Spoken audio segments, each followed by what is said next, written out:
Ah, what VN is it? What VN is it, Poutine? Oh, that one. Okay, good luck. Have fun. That fate is in your own hands, buddy. But konnichiwa, what's up, Minne-san? Welcome and good to see you. How are you? Everybody, 07s and bricks in chat for Poutine. Good luck. Good luck. 07s and bricks in chat for Poutine. He's going Sayonara out. For 22 months. Bundy, you bitch! Brick emoji, degen bongo. Oh, thank you for the 22 months, Bundy. Mwah! I appreciate you from the bottom of my butt. And Slackum, welcome and good to see you. How are you? How is everybody? So we got like what, 3 days into the new year, 2 days into the new year for the Americans. 07s for Putin. Hey Sam, and welcome in. Hi, hello. Yes, 07s and bricks in chat for Putin. Here, I'll give you a brick myself. Here, you can have a brick. You can have one of my bricks. There you go. How's that? Please help me get rid of my bricks. I don't want these bricks in my house anymore. Someone please take these bricks away from me. Here, you can have one of my bricks. Alright. How's the New Year's, guys? So, like, I think the Americans are only, like, what, 2 days into the New Year? And I think, here, in, you know, the future, the bright and wonderful future, we're 3 days into the New Year. How are you guys? Any resolutions? Any resolutions? Do you guys have any New Year's resolutions? Do you guys have any goals that you want to achieve? Would you like me to tell you why they suck?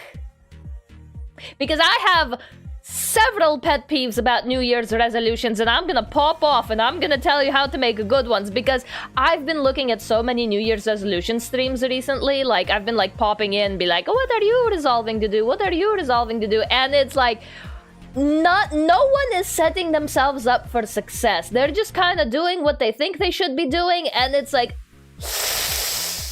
sucks in air through teeth. Oh, honey, darling, oh dear, no. No, honey, darling, no. Don't do that. Don't write it like that. As the game is bannable on Twitch with that. Yep. I've heard the rumors of that one as well. My resolution is not to make any resolutions. That was my resolution last year. I did it, but it sucked. I resolved to get Sir Brent out of my house. Hey, there are multiple different ways to go about that particular goal, alright? I'm not gonna tell you which path to take, but as long as you get to your final destination, get him out of there. Get him out of there. It took 4 hours today, but I succeeded. Is he moving out? Like, all his stuff and stuff? My resolution is to not die.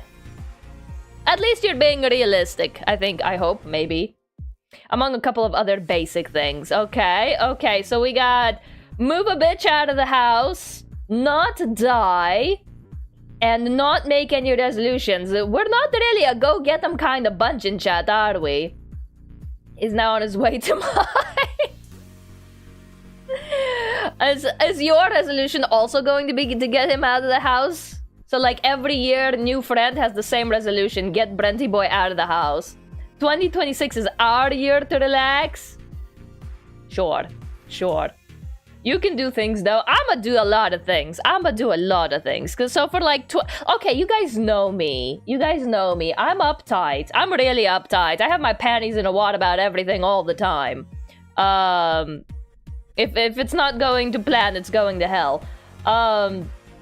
So like, through you do you. He's been smashing the protein. Oh my god. Good luck. All the best wishes. Mwah. Kisses on your foreheads with that. But yeah, so like, I'm really uptight. I'm usually really like on top of things, like to a detriment, to a fault. So 2025 was a year where I'm like, I'm not gonna set any New Year's resolutions. I'm gonna just go with the flow and see where life takes me. And I did do that. In 2025. I didn't really have any goals. I passed the JLPT N2. I got my certification.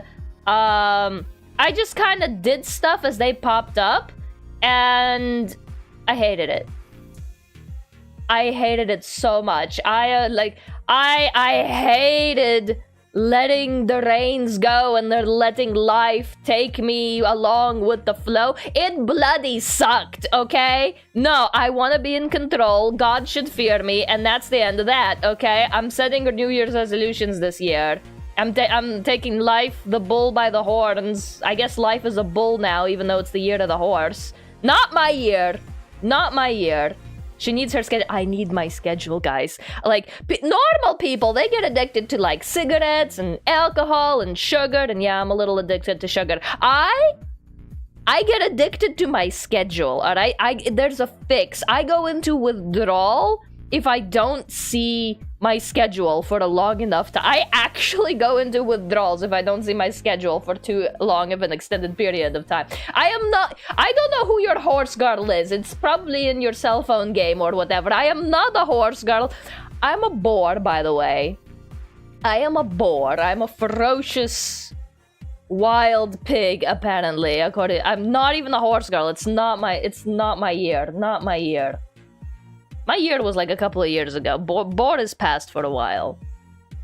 So yeah, I am addicted to my schedule. I need my goals. I need my plan. Like, I'm not the type of person that, like, freaks out if things don't go according to plan. That's fine. I'm the type of person that freaks out if we don't have a plan. That's what I don't like. I don't mind changing a plan. I don't mind adjusting a plan. I don't mind making a plan malleable. I have no problem with any of that. My problem is never having a plan in the first place. That part bothers me, like, a lot, to my core and to my heart. Don't be so down on yourself. You're not a bore.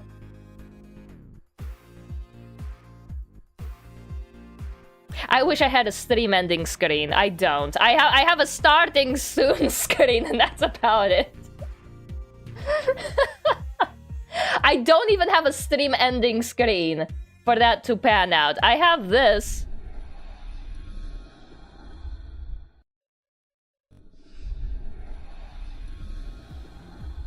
But that doesn't really fit the punchline now, does it? I don't have an ending screen. I just kind of send you guys off on a raid, give you kisses on your foreheads, and go bye.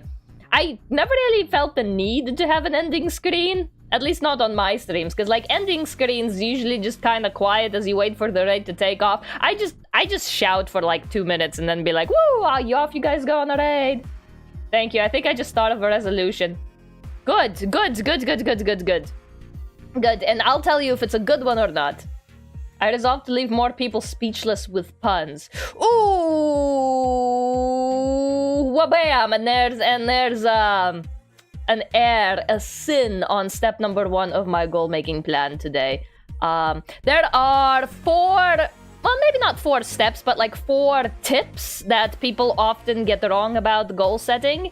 At least when they're like really serious and gung-ho about like making these goals a reality, there are like 4 tips that a lot of people tend to mess up. And I'm gonna clickbait ya. Stick around for step number 4, because you're gonna try to disagree with me, and then I'm gonna explain the science behind it to you, and then you're gonna go like, oh my god, I never knew. I never realized. Stick around. Step number 4 will surprise you. Step number 4 surprises everyone, like, all the time. And part of the reason I'm like really tempted to do this like New Year resolution lesson, well, I guess it's not really a lesson, tutorial, guide, whatever the hell you want to call it, is because back when I was in Girl Scouts,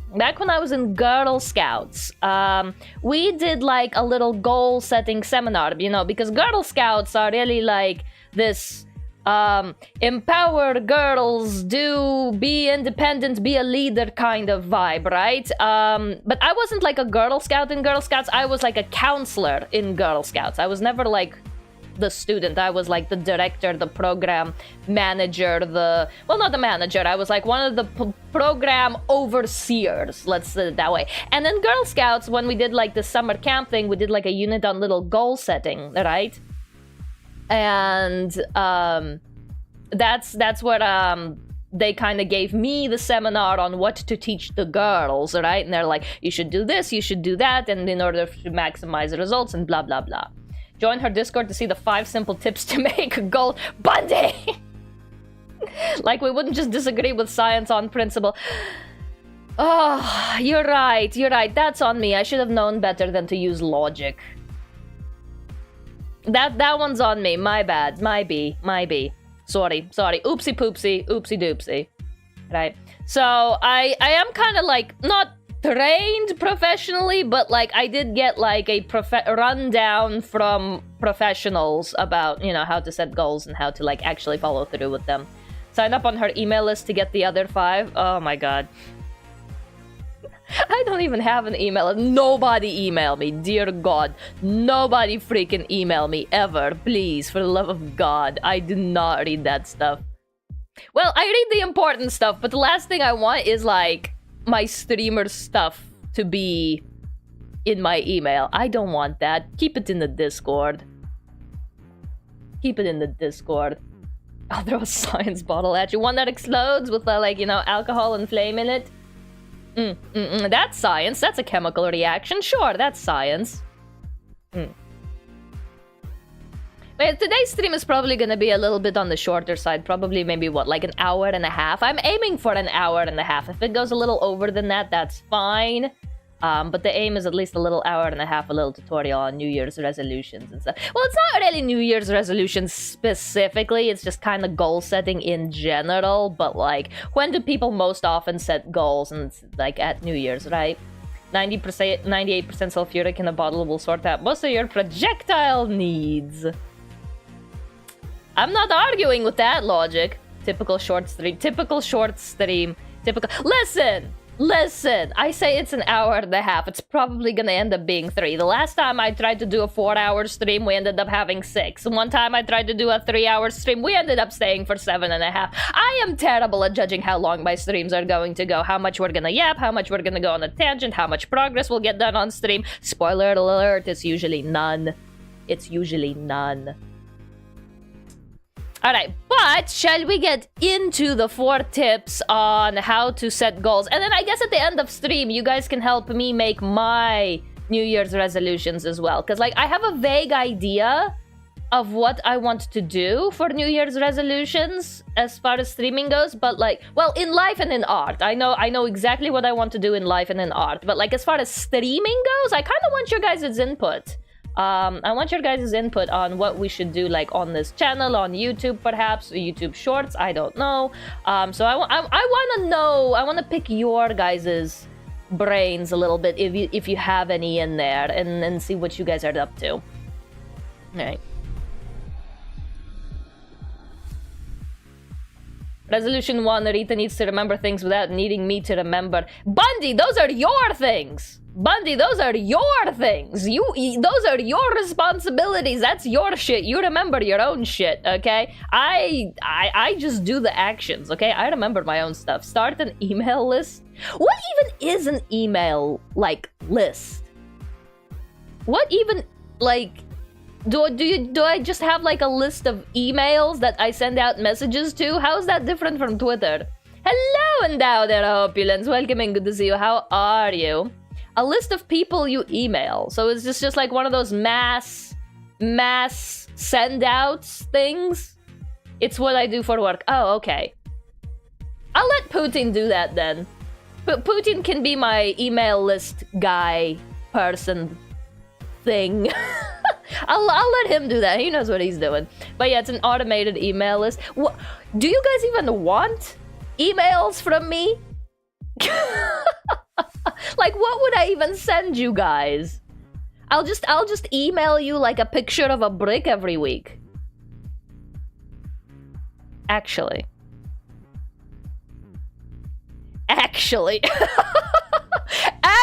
hold on, chotto minute, yamete kudasai, alright? Hold on, that's not a terrible idea. It's a silly idea. But it wouldn't be that much work, would it? It just sign up for your email list, and every week you get one of those. Every week you get one of those. Thank you, Boopy. Hi, Boopy. Welcome in, Doopy. I just send you guys a picture of one of my bricks every week. And every week it can get a little bit more creative. It'll be like an Elf on a Shelf edition, except every week it's a different brick in a different situation. I'll put like one of the bricks in a little maid outfit. I'll put one of the bricks in like surrounded by flowers. I'll put a little hat on one of them one day. Every week you just get one picture of a brick. It'll be like, hello, insert name here. Thank you for subscribing to Rita's brick email list. Here is your weekly picture of a brick. You will notice that Chow Chow is dressed in a maid outfit. Please wish Chow Chow please wish Chow Chow a happy day. Thank you for signing up. Expect more next week. Signed, Degenerita or Irasto Rita. I sent you my brick. Please respond.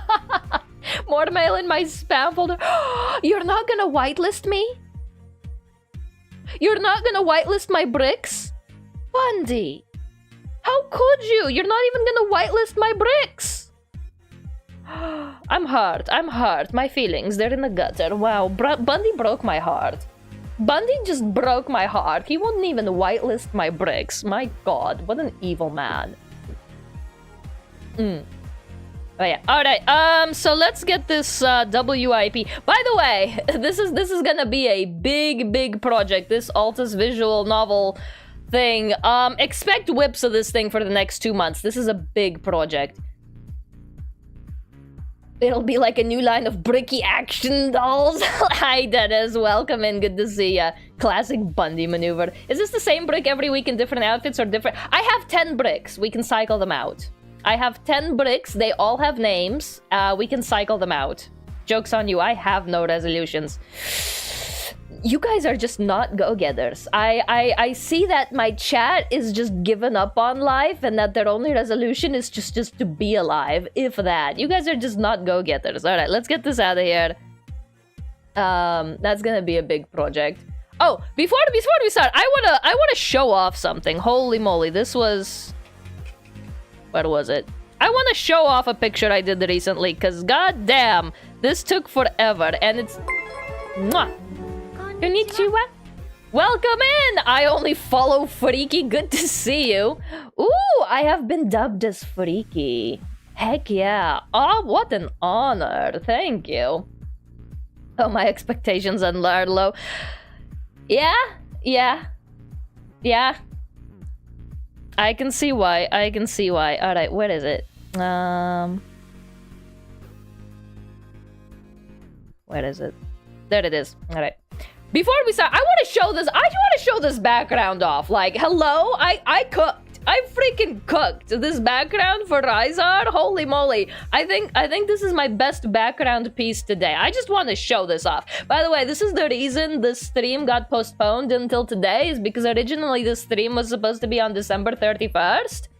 And then so I was working on this on December 30th. I was working on this on December 30th. I was working on it late at night, and I was like adding in like some of the final details, like the broom and the bench and the colas and the sari store snacks in the background. I was working on it late at night. Impressive. Thank you, Brandon. Welcome in. Good to see you. Thank you for popping in. Yeah, it's pretty solid. I am so proud of this baby. I am so proud of this bad boy. But yeah, so I was working on it on December 30th late at night, and I'm like, I'm just gonna finish a couple more details. I'm gonna stay up to like 1 a.m. Right? And then I'm gonna go to bed at 1 a.m. and gonna finish everything else in the morning. Right? And so I started working on it. And then I blinked, and it was 5 a.m. So I fully intended to, like, work on this only till 1, and I wanted to, like, go to bed at 1 a.m. And I'm like, that's it. I'm gonna call it quits. I'm gonna finish it in the morning. I did. I time warped so hard. I, like, locked in so hard. And I'm glad I did, because it turned out good, but... have you done art for story games before? I have. I've done sprite, background, UI. If it's art in a visual novel game, I've done it before. You got it. That's me. Visual novel, visuals. I put the visual in visual novel. That's my shtick. But yeah, so like it was one of those, like, you just ride the wave of motivation. I locked in so hard. Like, I blinked and it was 5 a.m. and I'm like, oh. That's good, but that's bad. So I'm like, so the reason I had to push stream until today and cancel the 31st was because at 5 in the morning, I'm like, I'm piss exhausted. I am exhausted. I'm gonna go to bed now. Sorry, fam. So that's why the New Year's resolution stream is today and not the 31st as originally planned. But I'm glad I did lock in because like this, that's stunning. I am proud of myself. I am tooting my own horn here. You locked in with my art for me too, speechless. Yours, I did lock in, but not as hard. Yours was scheduled and yours went according to plan. I was planning to do line art one day and colors the second day. And that's kind of exactly what happened. I did do line art one day and then colors the second day. So, like, it wasn't a blink, oh my god, 5 a.m. kind of lock-in, but it was a lock-in. I had a feeling it was really well done. Thank you, Dennis. Yes, I put the visual in visual novel. That's my thing. A little details are nice. Was the cigarette on the floor added during the time warp? Yes, it was. Yes, it was. An honorary Filipina. Thank you, Warv. By the way, shout out to Warv.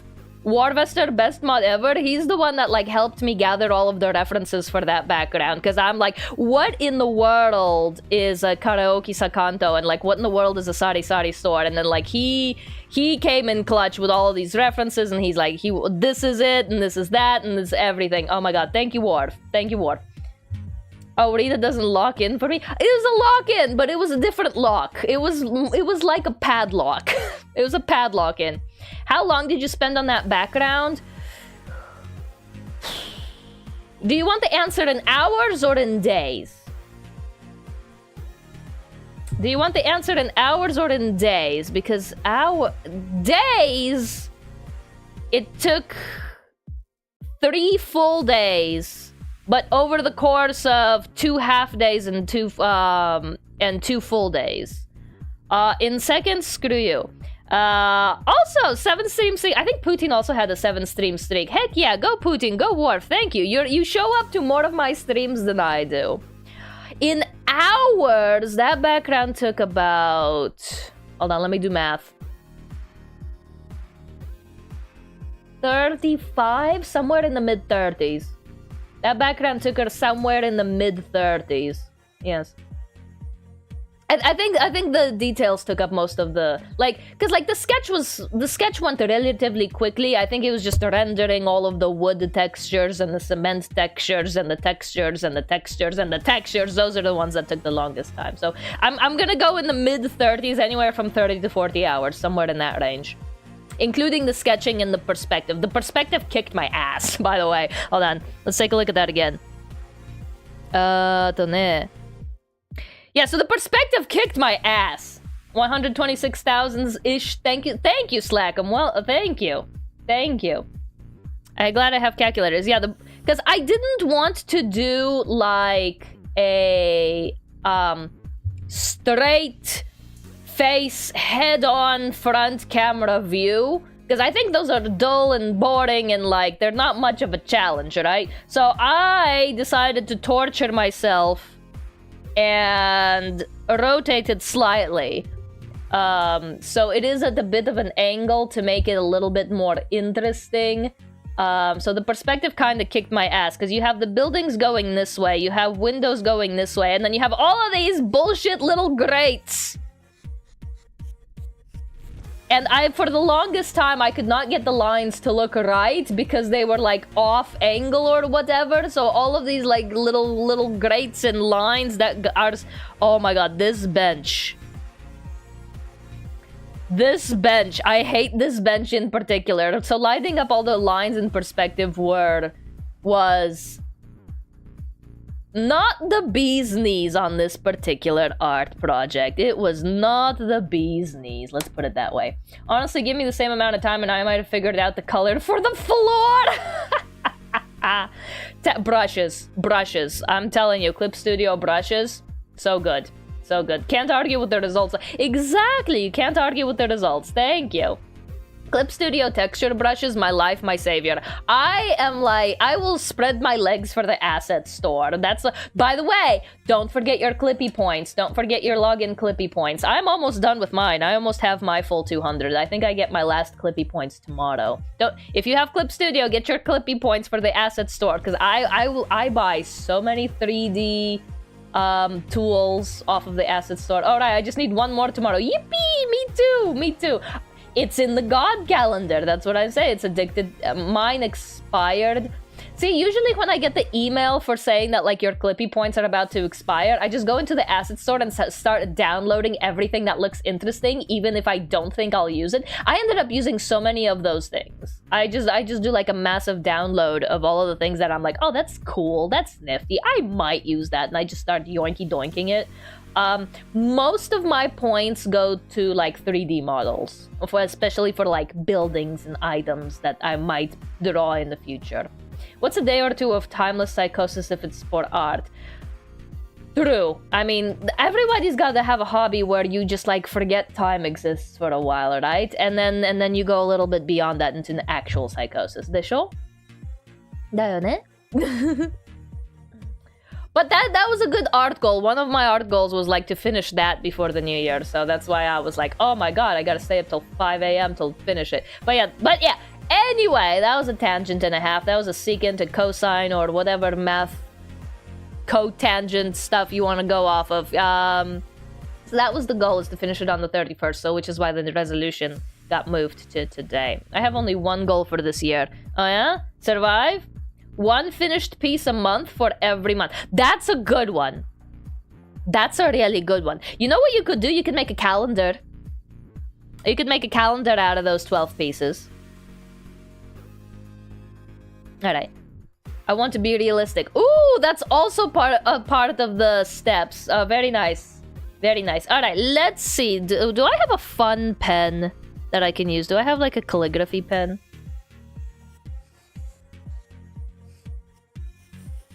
There we go, calligraphy pen, that's nice. That's what we're gonna be writing today with. Rita, degen, Rita, Irasto, Rita, just Rita. Oops, sorry, bumped my mic. Alright, so, how to set good goals. Worf just showed 2 points that I was going to make. If I set my expectations too low, then what's the point now? Exactly. But step number 1. Step number 1. Or I guess hint number 1. Is... make it measurable. If you're gonna make a goal, make it measurable.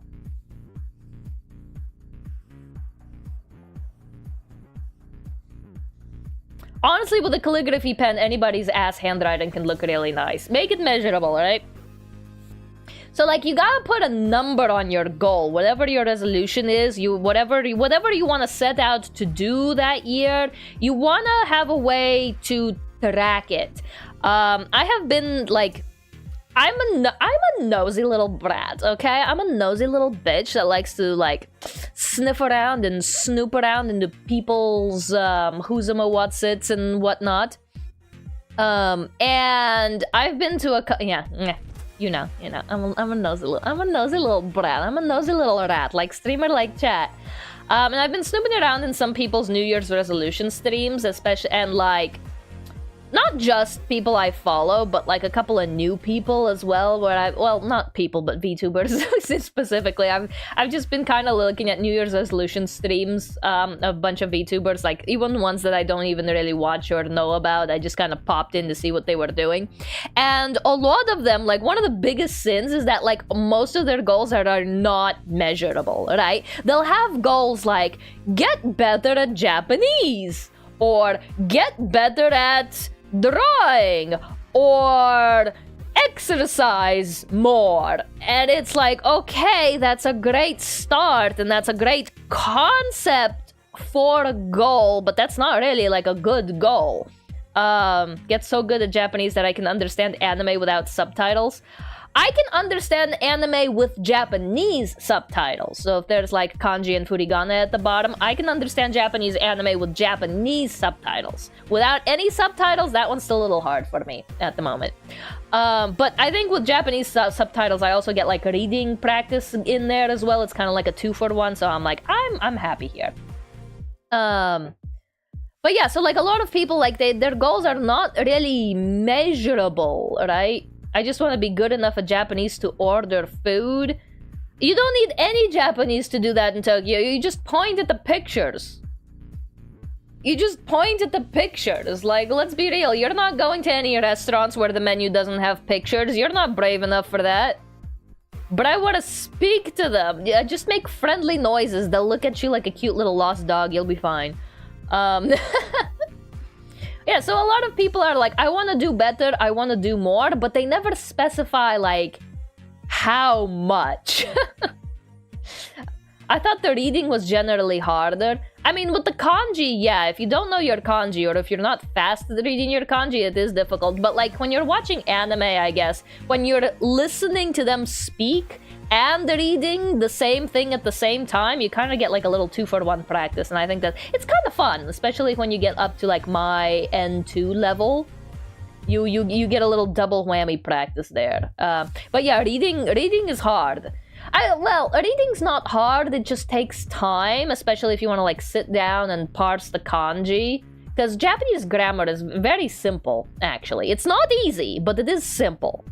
So, I think the biggest problem that people have with reading, especially in the references to, like, the JLPT, is just the damn time limit. Because the time limit is, like, it's not much at all for how much reading you need to do. That's not a bad concept. It's a pretty good concept. Okay. But yeah, so, like, a lot of people are like, I want to get better, I want to do more, and they never specify how much. So one thing to keep in mind is how much. And the other one is very easy to miss. Although for New Year's resolutions, this one's kind of a bit of a technicality, is by when.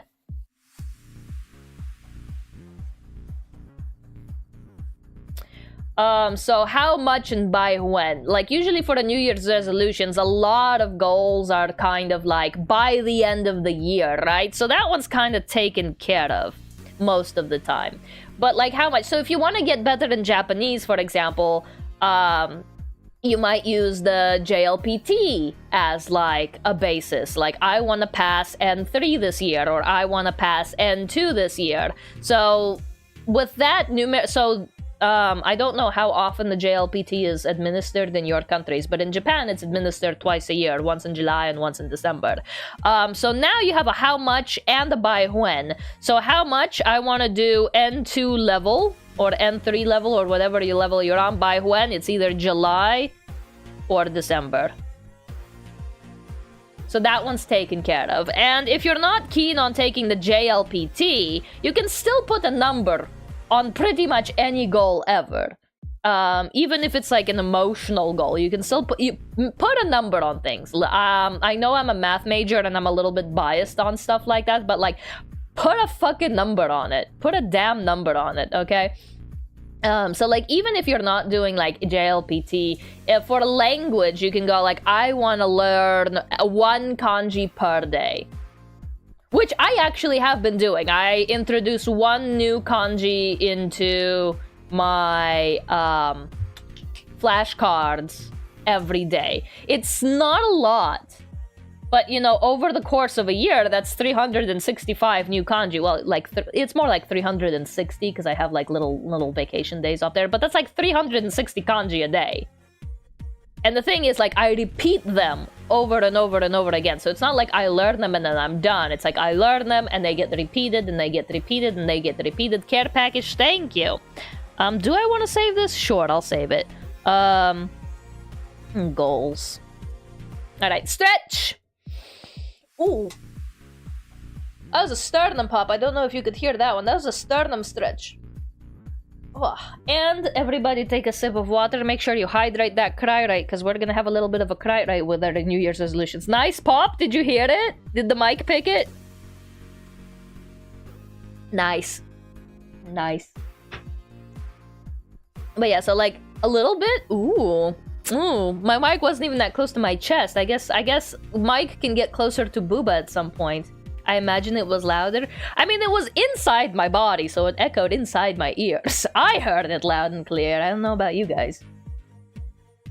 But yeah, so, like, I want to learn 1 kanji a day. I want to learn 10 vocab words a day. I want to learn 2 grammar points from this textbook a week. Or something like that. So how much by when? So put a number on your goals. Booba Mike, stupid word idea, go. Booba Mike. I am wearing like an undershirt and 2 sweaters right now. I don't know how much you'd be able to hear. Do you want to see? Do you want to see if it picks up my heartbeat? I can try to put the mic close to my heart. Do you want to see if it picks it up? You want to try? All right, let's try.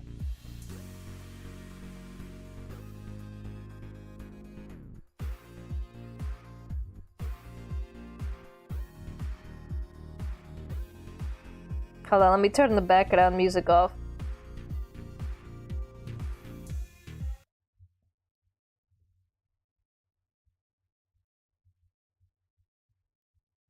You guys can't hear anything, can you? OBS isn't picking up anything. Nope. Yeah, that was like an undershirt and 2 layers of sweaters it had to go through. Yeah, I didn't think it would pick up. Nothing. That's fine. I want to crack my spine on stream and have someone compliment me. That wasn't my spine. That was my sternum. My spine cracks all the time. It's like bubble wrap. Rita has no heart. Confirmed. No, it's frozen over. I have one. It's just frozen over. I've heard your spine neck crack. You aren't getting a compliment. You're getting an ambulance call. Oh, you guys are hilarious. But yeah, so like whatever your goals are, whatever your New Year's resolutions are, put a number on it thing. How much and by when? Like, I want to go to the gym 2 times a week. I want to be able to lift 15 kilograms. I don't know. Gym's not my goal. By July, I want to do X number by whatever. I want to do X amount per week. I want to do Y amount per day. Put numbers and time limits. And make it measurable on your goals. Because if you do, like, make your goal, like, I want to get better at Japanese, right? You'll get to the end of 2026 and you'll look back at your goals and you're like, did I get better at Japanese? I guess I got better at Japanese. And then you don't really feel a sense of accomplishment because you have no way to tell, yes, I did or no, I didn't, and by how much. Meanwhile, if you like look back at the end of 2026 and be like, oh my gosh, I studied 2 grammar points a week for 52 weeks. I'm so cool. I'm so awesome. I see my improvement this year, and you'll be more motivated to like do a reoccurring goal for the next year as well. So put a number on it. How much, by when, amounts, and time limits. And if 1 year seems too big, break it up into months. If 1 month seems too big, break it up into weeks. If weeks seem too big, break it up into days, hours, minutes, whatever. Well, maybe not minutes. That's a little bit too pedantic, even for me. I'm calling my mom because I'm pretty sure I'm getting picked on. Mom, come pick me up. I'm scared. For my spine. Mom, come pick me up. I'm scared for my spine. All right. Are you guys ready for goal number 2? Remember, stick around for point number 4. Point number 4 will surprise you. You guys might actually like raise your eyebrows and just be like straight up disagree with me on point number 4, but I'm like, I promise, just hear me out. Point number 4 will surprise you and I will argue with you about it. All right, point number 2. This one isn't as bad in the VTubers streams as much. It's not as common of a mistake when goal setting in adultier adults. But if you're on the younger and a little bit too ambitious, and I did see this a lot in my Girl Scouts when I did this course with my Girl Scouts, and it popped up over and over and over again. But I think the older you get, the more you avoid the sin of number 2, and that is know your limits.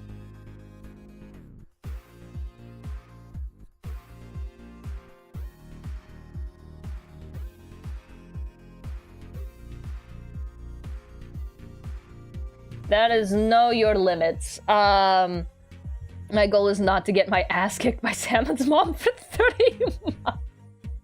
So the how much is 0 and by when is 3 months?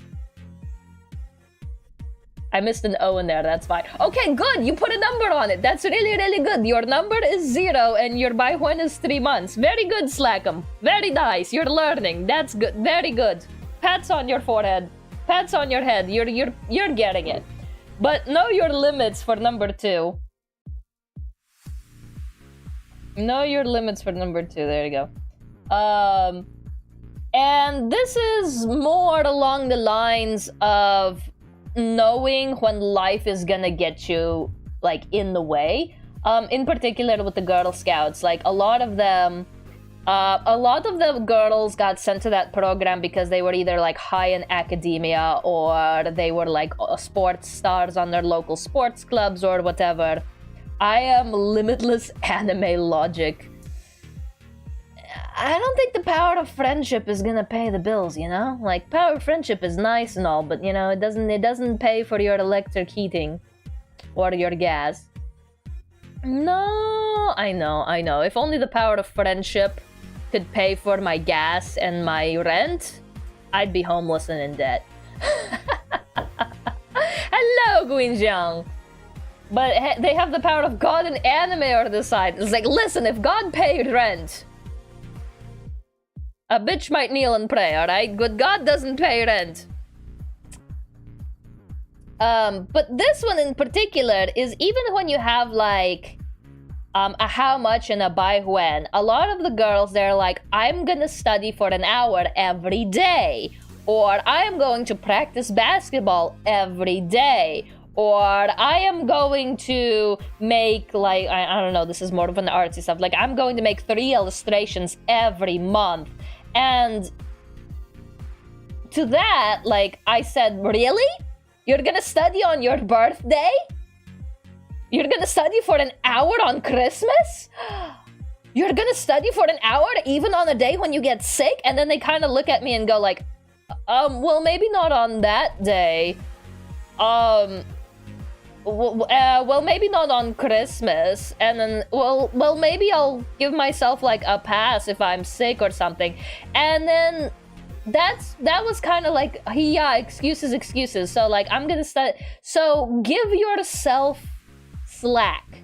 Put limits and hampers on your goals, because if you surpass the limits, you're gonna be even more proud of yourself.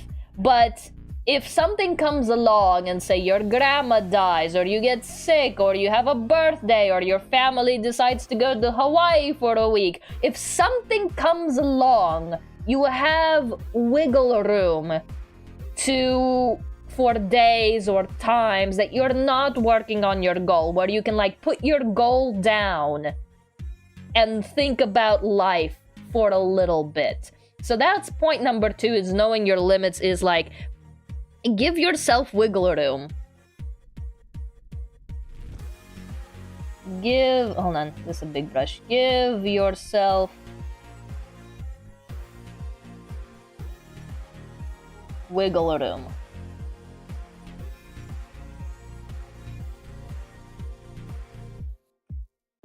Yeah, wiggle. Wait, these are actually been your advice. What the heck, Rita? I'm telling you, I did this seminar like 6 years, okay? I'm really good. So like, if you want to say, I want to exercise every day, I'm like, really? You're gonna exercise on your birthday? Really? You're gonna exercise on Christmas? And they're gonna be like, well, maybe not every day, right? So know your limits, give yourself wiggle room.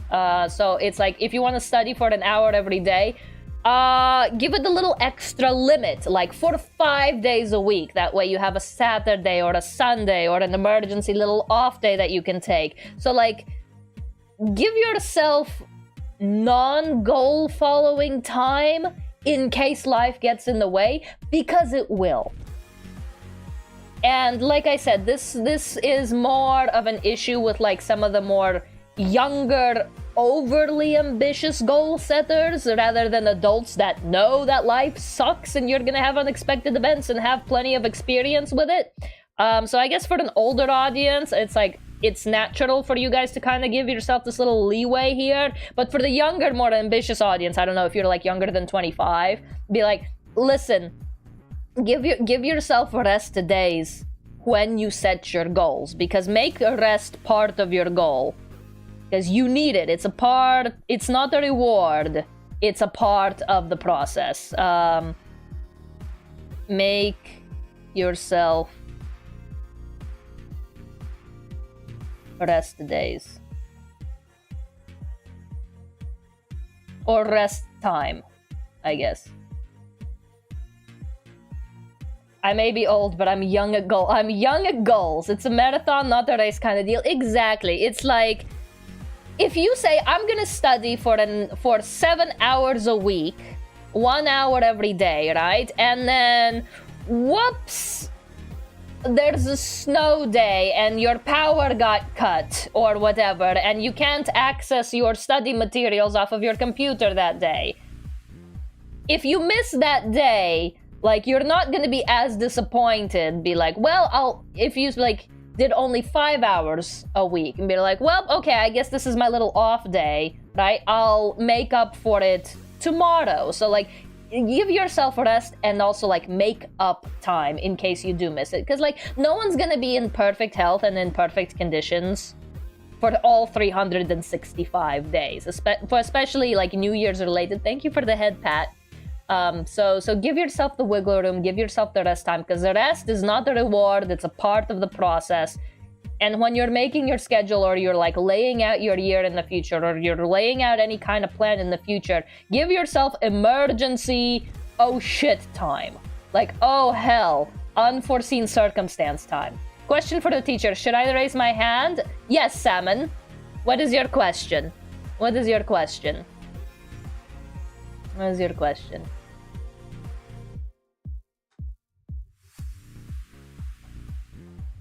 Question for the teacher. I've done this seminar so much, I know this by heart. I didn't even make any notes before today's stream. I'm just gonna remember that speech that I did all those years ago.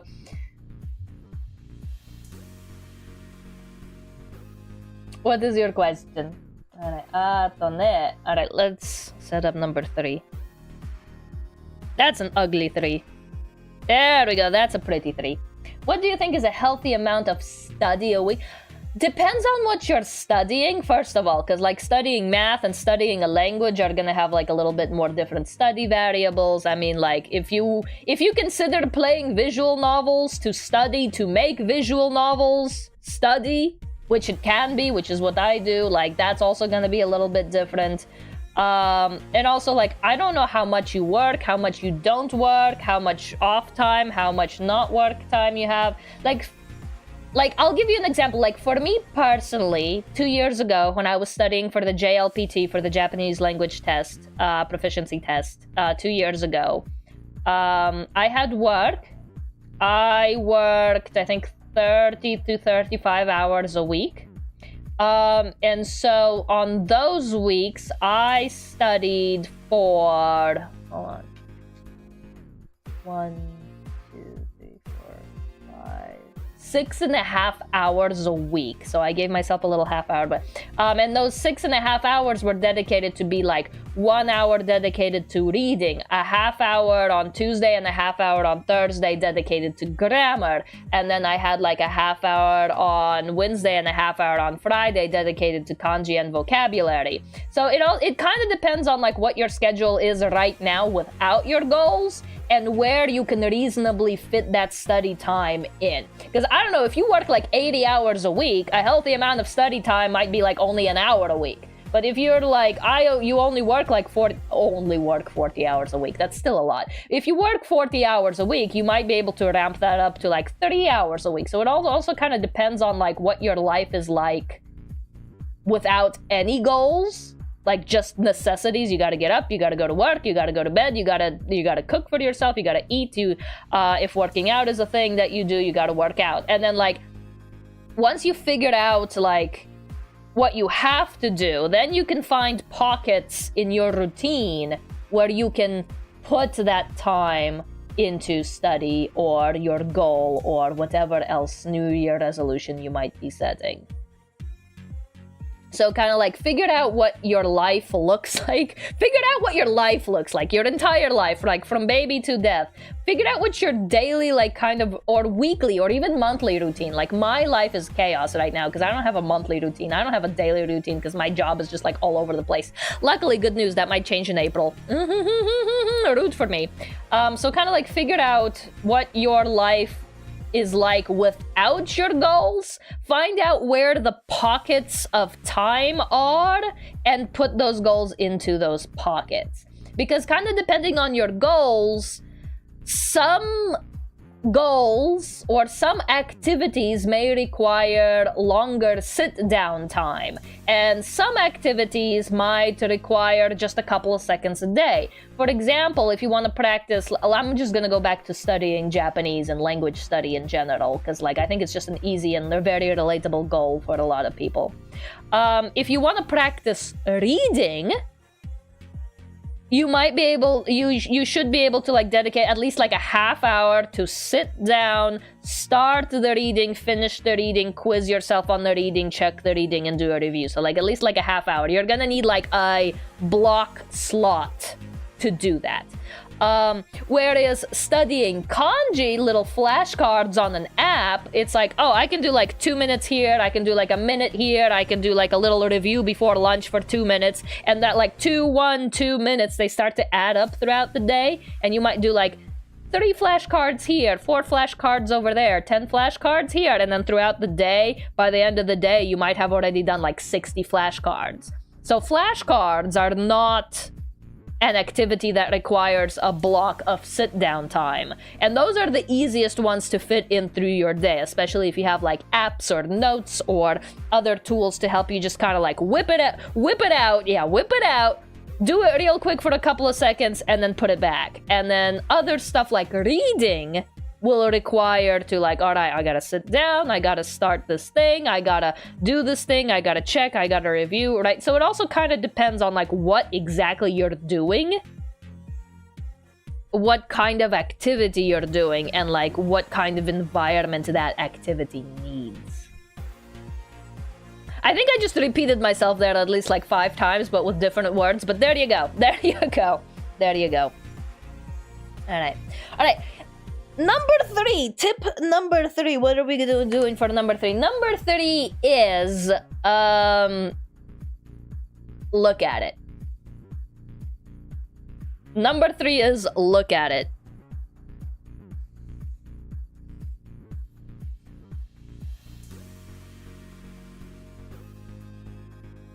You know when like back in elementary or middle school, they used to have like those seminars. I don't know what country they have it, but like I remember at least in my middle schools, they are like, when you set your goals, you gotta write them down.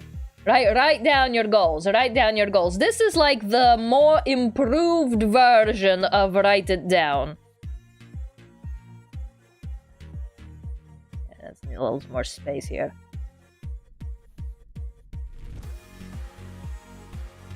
So look at it is the improved version of write it down. Because why do those, seminars tell you to write it down? Is when you write it down, it's like psychologically, it becomes physical. And when you write it down on a piece of paper, it becomes real. So yes, write it down is good advice, but I don't think it's advice that goes far enough. So when you write your goal down, whether it be on paper, and I do recommend writing it down on physical pencil with paper instead of in a digital format. However, if a digital format works better for you, then digital format works better for you. But like it is recommended that you do like physical paper and pen. So that like when you do write it down,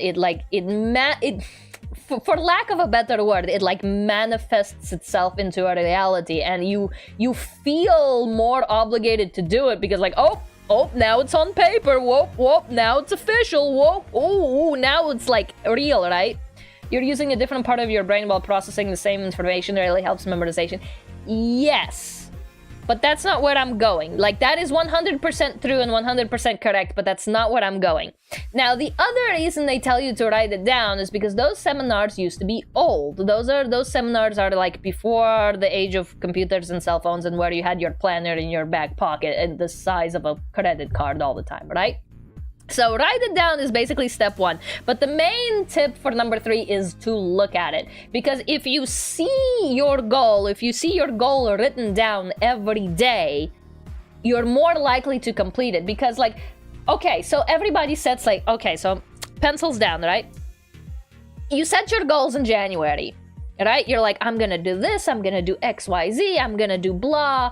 And then you, for a while, for your first week or so, you're like, oh yeah, I'm gonna do it. And then you start to actually do it. And then you start to take steps. And then by March, you're like, what did I want to do again? Something happens between that time flow, right? Things start to kind of like flow out of your memory. You forget exactly, you forget exactly how much you want to do by when. You forget kind of like when your wiggle room is. So your wiggle room becomes bigger. And then the next week, your wiggle room becomes bigger. And then the next week, your wiggle room becomes even bigger. And then you just kind of vibe it out. But we as humans, for long-term things, are kind of really bad at vibing things out. We're really good at vibing things out short-term and immediately and like within the situation and setting that we are currently in. However, long-term, humans are just really bad at vibing shit out, okay? That's why we have given ourselves pens and papers and pencils to help us vibe out long term, all right? So you are more likely to complete your goal and stay on your original plan if you have your goals in view. They don't even have to be grammatically correct sentences. They can just be bullet points. But like, put a physical manifestation of your New Year's resolutions and goals in a place where you see it mostly every day. Like I said, give yourself some wiggle room. Maybe not every day, but like mostly every day. So for example, if you have art-related goals, like I want to draw a picture every year, like every month, like what Warf said, right?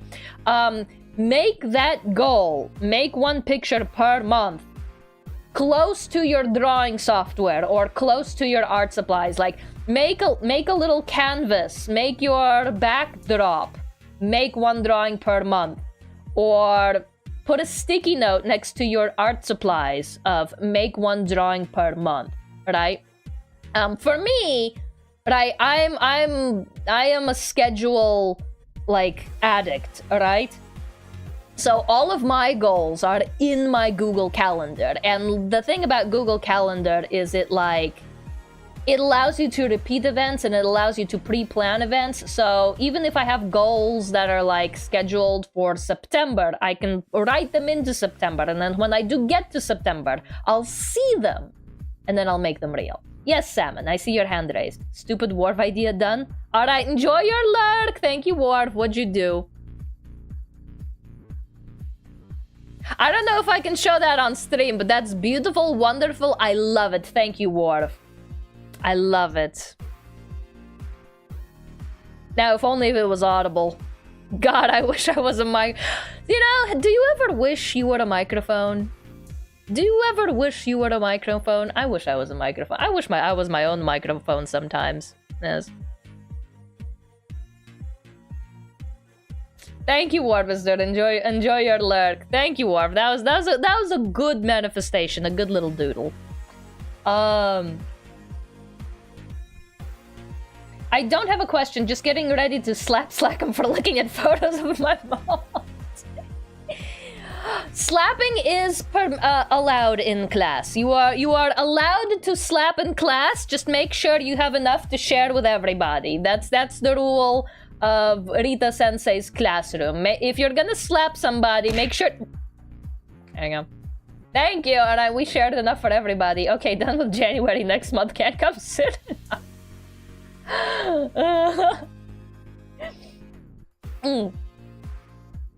Yeah.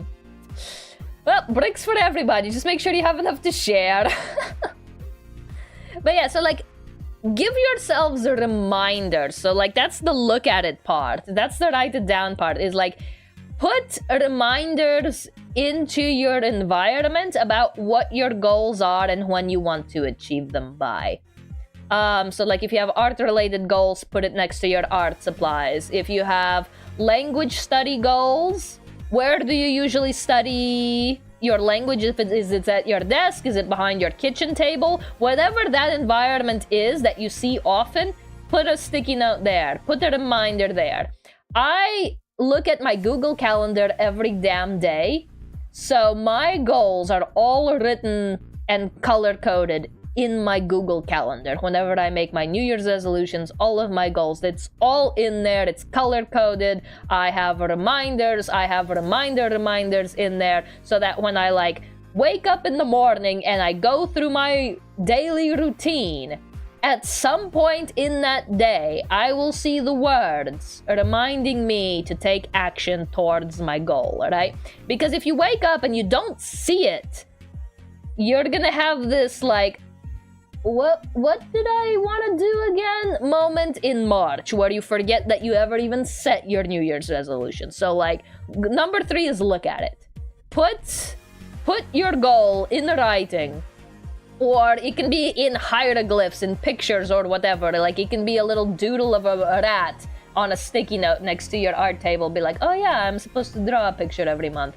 Look at your goal almost nearly every day if you can. Like put it in your environment where you're going to look at it and read it and register the information that it has to say. A lot of people carry phones around. I had, back in Girl Scouts, I had one girl. She took her goal and she put it on the inside of her phone case. So she would look at it every time she opened her phone case. And I'm like, that's really, really smart.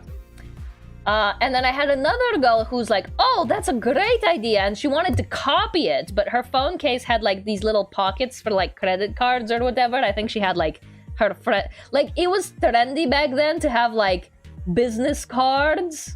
Like air quotes business cards. Did you guys ever have like this, like where middle schoolers made business cards? Was that trendy where you guys were from at any point? Anyway, back then it was like really trendy to make like fake business cards for yourself. And so she put those in there. And the next year she comes back and she says like, well, I wrote it down and I put it in my phone case. So I would look at it every day, but I didn't do it. And I'm like, well, did you actually look at it? Because what she ended up doing was she wrote it down, folded it, and put it in the slot of her phone case.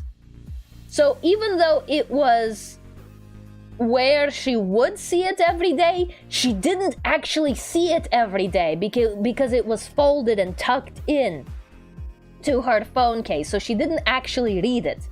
Not trendy, never heard of it. I don't know, I guess it must have been like my local area thing, but like there was a trend where you would make like fake business cards for yourself when you were like in middle school or whatever. So the tip of number 3, look at it, is like put it in a place where you'll actually see it. Because this poor girl, well, not really poor girl, but like I guess we learned from this experience, is like she folded it and she tucked it into a place. She tucked it into her phone case, which she did touch and pick up every day. But because it was folded and out of sight, her brain just kind of erased it from existence because she didn't actually, she looked at it, but she didn't see it every day. So that's like an interesting little psychology addition tidbit. Like make sure you actually see your goal at some point throughout your like daily routine or whatever.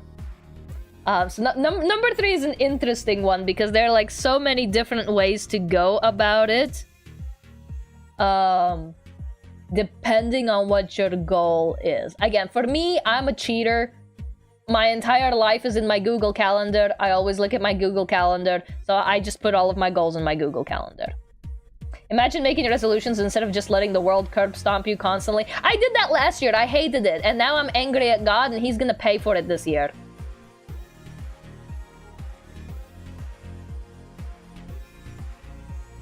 I ain't having none of that shit in 2026, okay? Okay? I ain't doing none of that go with the flow crap this year, alright? I tried it, I hated it. Also, hello, Justice. Welcome, good to see you. How are you? Are you setting any other goals this year other than just not the curb stomping? Other than just not the curb stomping. Eto ne. Alright. So, I get also I guess another tip that I have for my resolutions for art is that I also do this whatever regardless of what kind of planner you are. Do this. Get a personal Discord server, a Discord server where it's just you. Make channels to organize your thoughts. I literally have a channel in my Discord server, my personal one, not like my VTuber Discord server that you guys are all in, but like my personal where it's just me. I literally have a channel in there called Bleh. Like it's just a channel called Bleh, and I just idea vomit into there. And I can't tell you how many times I have gone back to that channel and be like, oh yeah, I remember thinking about that, and then like picking that idea back up. And now I'm angry at God is a good response to most things. Listen, God better learn to fear me in 2026. He better be scared about pissing me off. He better be nervous about it. So yeah, it's like get a personal Discord server and then just get a bunch of brain vomit channels. So like I have an art goal channel in my Discord server where it's just like where I had an idea for an art piece, but I don't have time to draw it right now, and I literally just be like, I want to draw this at some point. I want to draw this at some point.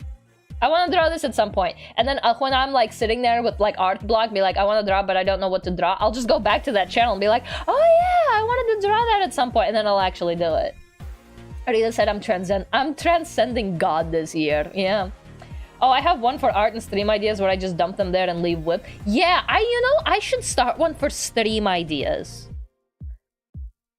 That's not a bad idea. Like, do the same thing I just said, but for streams instead of art? Ooh, Warv, you're onto something. You're onto something. And leave whips.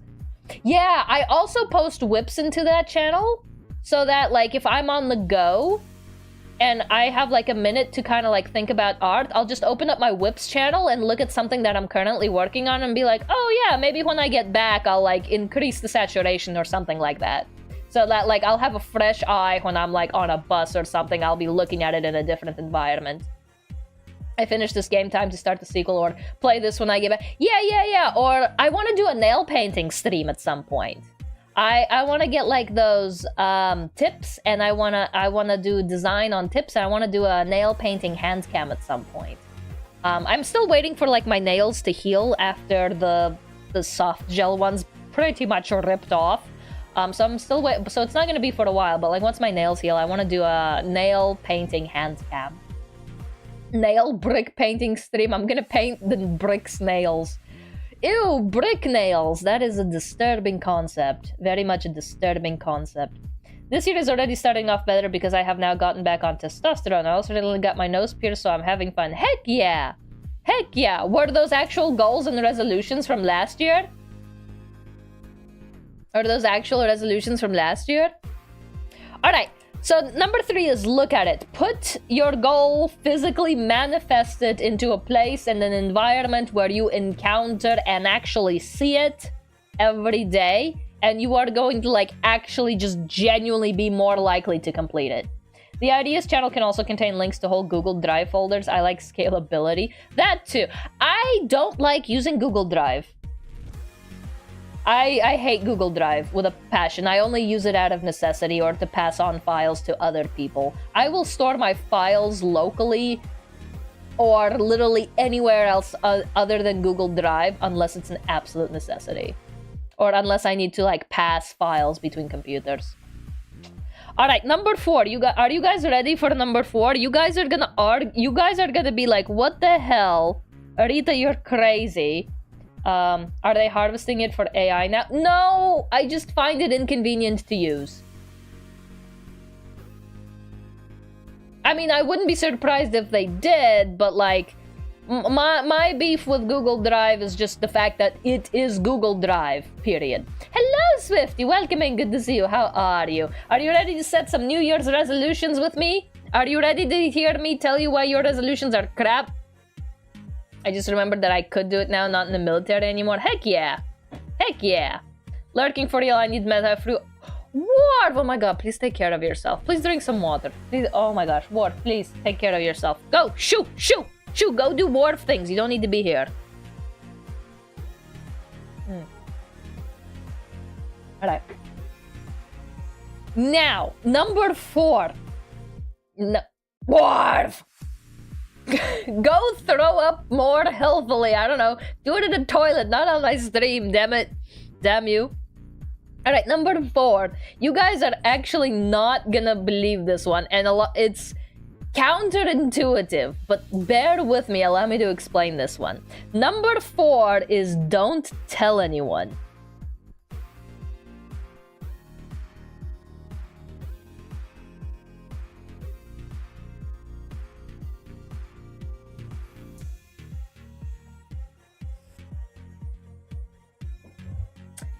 Don't tell anyone. Like me right now. I'm alright, besides the fact that I broke my RC car 3 days into oh no! Don't talk about Fight Club. Hello, Inspector Gadget. Welcome in. Good to see you. Yeah, so can't tell anyone your resolutions if you don't make any. Oh my god. None of you are go-getters. None of you are go-getters. This is literally like the opposite like streamer like chat. This is opposite attracts kind of thing. Now the reason you don't want to tell anyone. No one saw mine, so I'm fine. Yeah. It's not for the reasons you think. Or let me explain. So, a lot of people think that if they tell their goals to people who will support them, they will get, you know, people will root for them, and that feels good, and they think that's motivation. But that good feeling when somebody goes, yeah, you can do it, or yeah, I can't wait, or oh my god, I'm right there with you, right? That good feeling, it's not motivation. It is a good feeling, but it's not motivation. It's actually a counterproductive good feeling. Because what happens when you go up to someone supportive and you tell them your goal? You're like, so let's say you go up to Bestie and you're like, I want to make a calendar by the end of the year. Or something like that. I want to draw 12 illustrations by the end of the year and I want to make a calendar out of them, right? Bestie is going to be like, oh my god, that's so cool. I can't wait to see it. It's going to be amazing. Your art is so cool. And they're going to hype you up and you're going to have like your feathers like all fluffed up and you're going to be like, heck yeah, I feel good about myself. Hell yeah. That feeling isn't motivation. Your brain basically says, I have this task. I want to complete a calendar by the end of the year. And I got positive affirmations for it when I said it. Therefore, task is complete. When you get rewarded, even when it's like in the form of support, be like, heck yeah, I can't wait, it's gonna be great. Your brain can't tell the difference between positive chemicals for completion of task and positive chemicals for support of task. So when someone hypes you up, so when someone really supportive shows enthusiasm for you completing your goal, your brain is like, oh, we got the enthusiasm. Well, task already completed then, huh? Task is already finished. Your brain is stupid, so your brain thinks that you're already done. So you actually lose motivation to complete that task now because your brain thinks it's already finished. You already got the reward. You already got the affirmation for it. So if you don't want that to happen, don't tell your goals to anyone. Now I can't update Mom because he wasn't supposed to know. It's like, it's front-loading your gratification. Yeah, that's a really good way of putting it. Nice, Salmon. It's lying to yourself and others. It's not lying to yourself. It's a complete truth. It's just that you're pre-rewarding yourself before you finish the task. So you're kind of putting the carriage before the horse. Yeah, you're front-loading your gratification. That is a really good way of putting it. Very nice. My goal is to get my desk to a usable state, but that's not a resolution. That's just me tired of my cats knocking over the stack of the pretty cardboard. Horse mentioned. God damn it. God damn it. Aren't you supposed to be throwing up right now? Go throw up in the toilet or something. Go throw up in a toilet. Aren't you supposed to be puking right now? Go puke. Hello, Ziggy. Welcome in. Good to see you. How are you? No, put the horse down. I'm not a horse girl. I have evacuated my stomach contents. Ew. Ew. Jesus Christ, that was a that?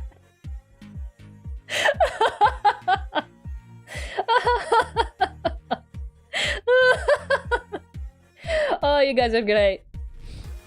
So yeah, don't tell anyone. Now, this does kind of have a caveat to it. If you don't know what kinds of people are in your life, usually, if you don't know how people will react to you setting a goal, right? The rule of thumb is just don't tell anyone, just shut up and be like, I have a goal, I'm gonna do it, keep it to yourself, shut the hell up, and then after you finish that goal, go ahead and brag about it. Be like, I completed the calendar. I did 12 illustrations this year and I made a calendar. Look at what I did. Look at what I did. Look at what I did. Go bragging rights because you did the goal. And then when people hike you up, you're actually going to feel more rewarded for the completion of your goal so that you'll be more motivated to complete another goal in the future. So don't tell anyone is actually a really big and important step. Don't front load your gratification, as Salmon says. That's a really good one. We have resolutions, horse girls and my New Year's resolution is to get more horse girls and vomit less, I guess. Or vomit more. Delayed gratification is far better than instant. Exactly. Exactly. And one way to get delayed gratifications is to shut the fuck up and don't tell anyone about your goals until after you finish them. Because that good feeling that you get when they hike you up isn't motivation. That good feeling is not motivation. Now, here's a little bit of a dangerous caveat here. And the red asterisk is a little bit of an exception. You can tell people about your goals, but you should only tell the people if you are like absolutely dying to tell someone what you want to do because you want to like externalize it a little bit and you want to have like outside source or you want to have an outside dependability or you want to externalize it a little bit. You can tell it to people, but only people who you know will hold you accountable and won't praise you before you finish the goal. For example, like I would say I'm one of those people. I am not going to hype you up until after you're done. So much good advice here, and the occasional another way to get gratification is to shut the fuck up, mixed bag. Yeah, you're gonna get your gratification. It's just gonna be later, but it's gonna be well worth it. It's a long-term investment. Shutting the hell up is a long-term investment, or feedback on partial ideas. Basically ask for feedback, not gratification. So you can go up to a person and be like, hey, I have this goal, I want to do this, but I want some help. Can you get me input? So if you're telling someone about your goal to get input, to get help, that's good. Input and help,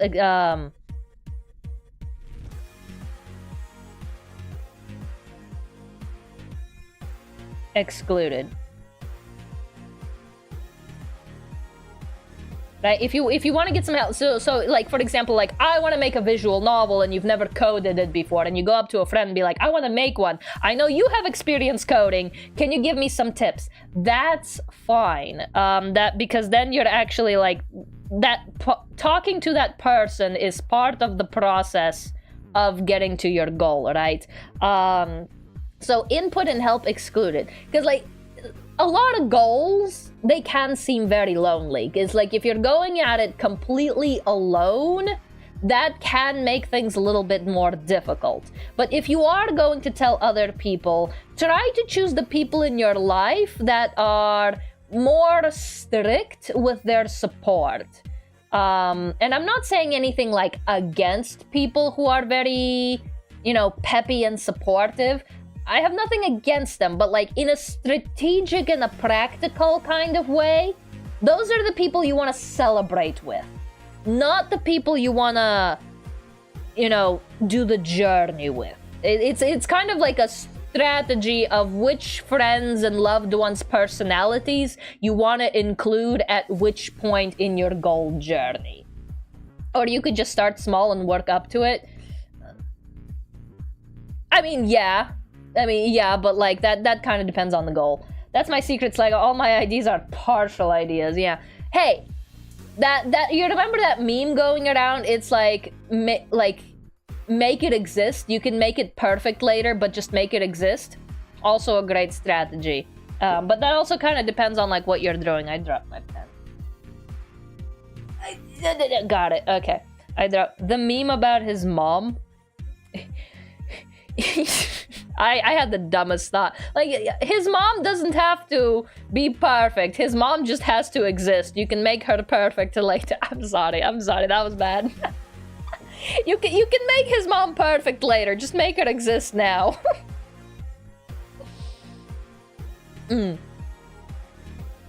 So like, be picky about who you choose to share your goals with. People who are very supportive, you should probably celebrate with them, and people who are strict are probably the people you want to include in the process.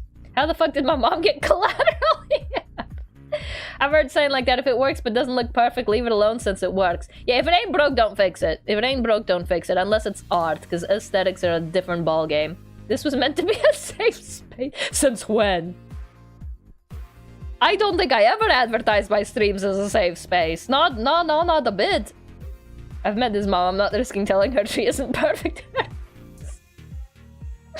Oh, you guys are insane. You guys are choto chuckle fucked.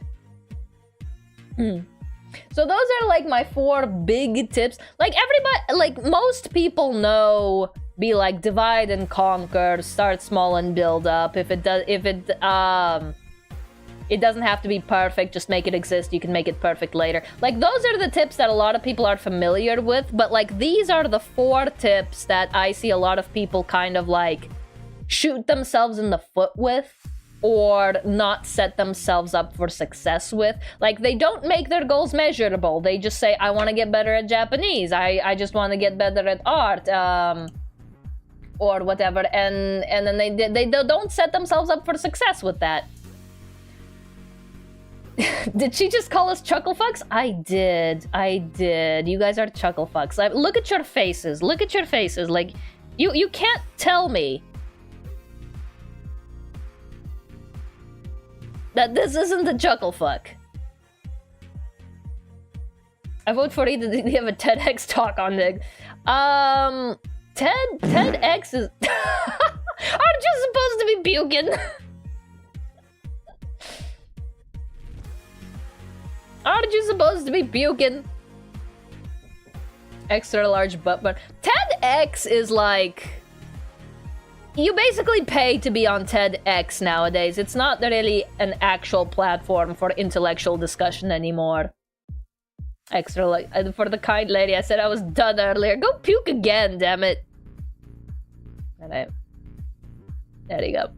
You're back now. But you can't tell me that's not a chuckle fuck. You can't tell me that's not a chuckle fuck. That's a chuckle fuck. You guys are chuckle fucks. And then 2, know your limits. A lot of people kind of shoot themselves in the foot because they like underestimate life getting in the way, and they don't account for it. So when life does get in the way, things become more difficult. 3, look at it. That's a big one. A lot of people will like set their goals in January or their New Year's resolutions in January. They'll write them down once, never look at them again until December of that year, and then go like, oh yeah, I was supposed to do that. I guess I kind of did that. And they don't feel any satisfaction. So like, remind yourself about what your goals are throughout the year or throughout the long haul. Faded, hello, welcome. I'm a fuckle cuck. How are you doing? I'm doing great. Faita, do you have any New Year's resolutions? We're doing a New Year's resolutions. And that's an hour and a half. Perfect. I'm gonna set my own New Year's resolutions with you guys. The Fucklechuck. The Fucklechuck. And number 4, shut the hell up. Don't tell anyone. Let me get the timer. In bed, redeem. Fine. Let me get the timer. Where's my timer? Alright, don't forget to set really good goals in bed. Shut the fuck up in bed. Oh, that's cold in bed. Oh, that reminds me, in bed. I want to go back to number 3 for a second. That reminds me, in bed. I want to go back to number 3, in bed. In bed, in bed, in bed. Let's go back to number 3, in bed.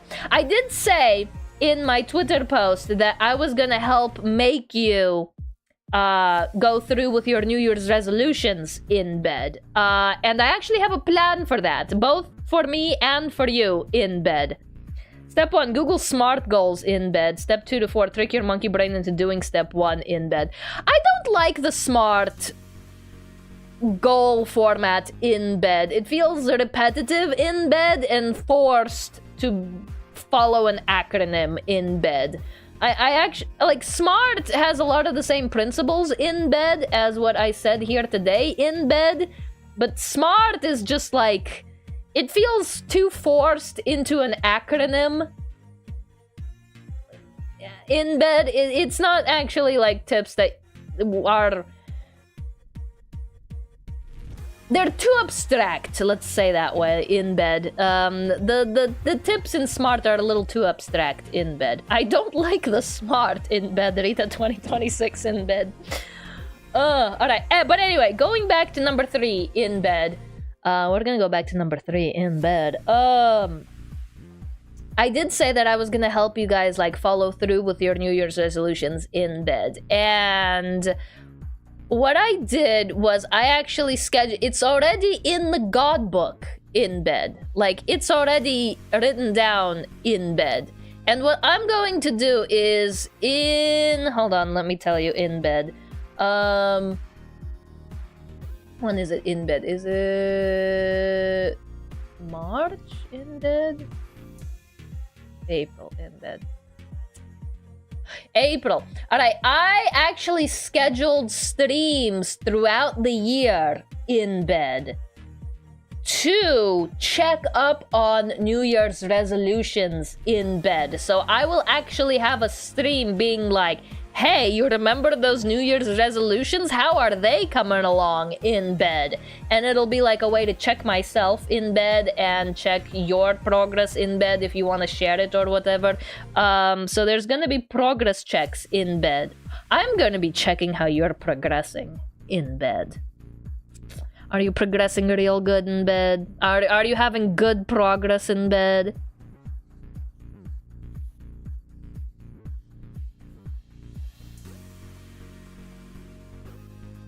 Progress check-ins in bed. I think our first scheduled progress check-in is gonna be April. So every 3 months in bed. So I have a progress check-in for you guys in April. I have a progress check-in scheduled for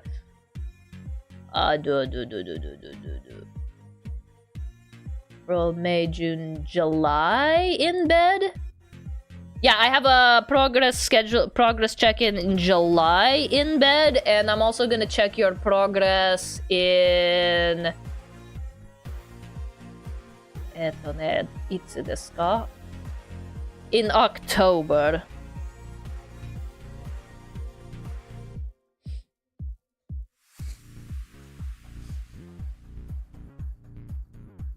In bed.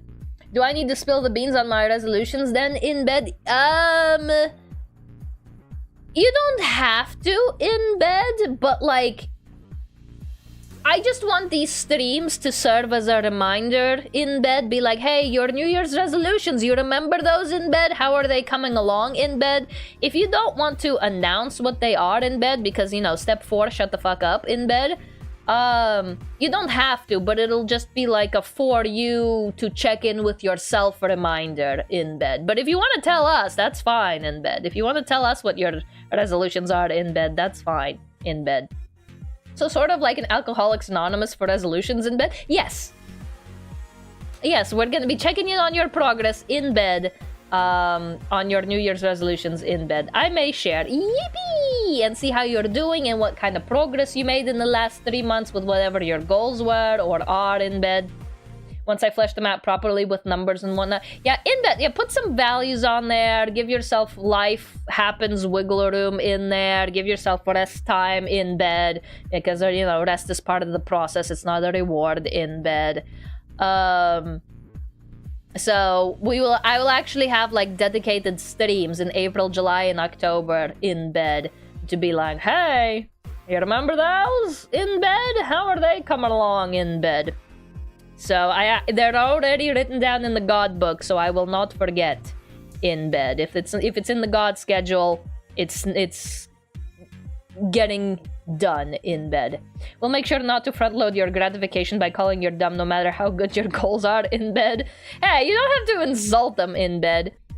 But like, here's the thing, like some people, I guess kind of like myself and also kind of like my grandma in bed. Oh man, that was a bad in bed.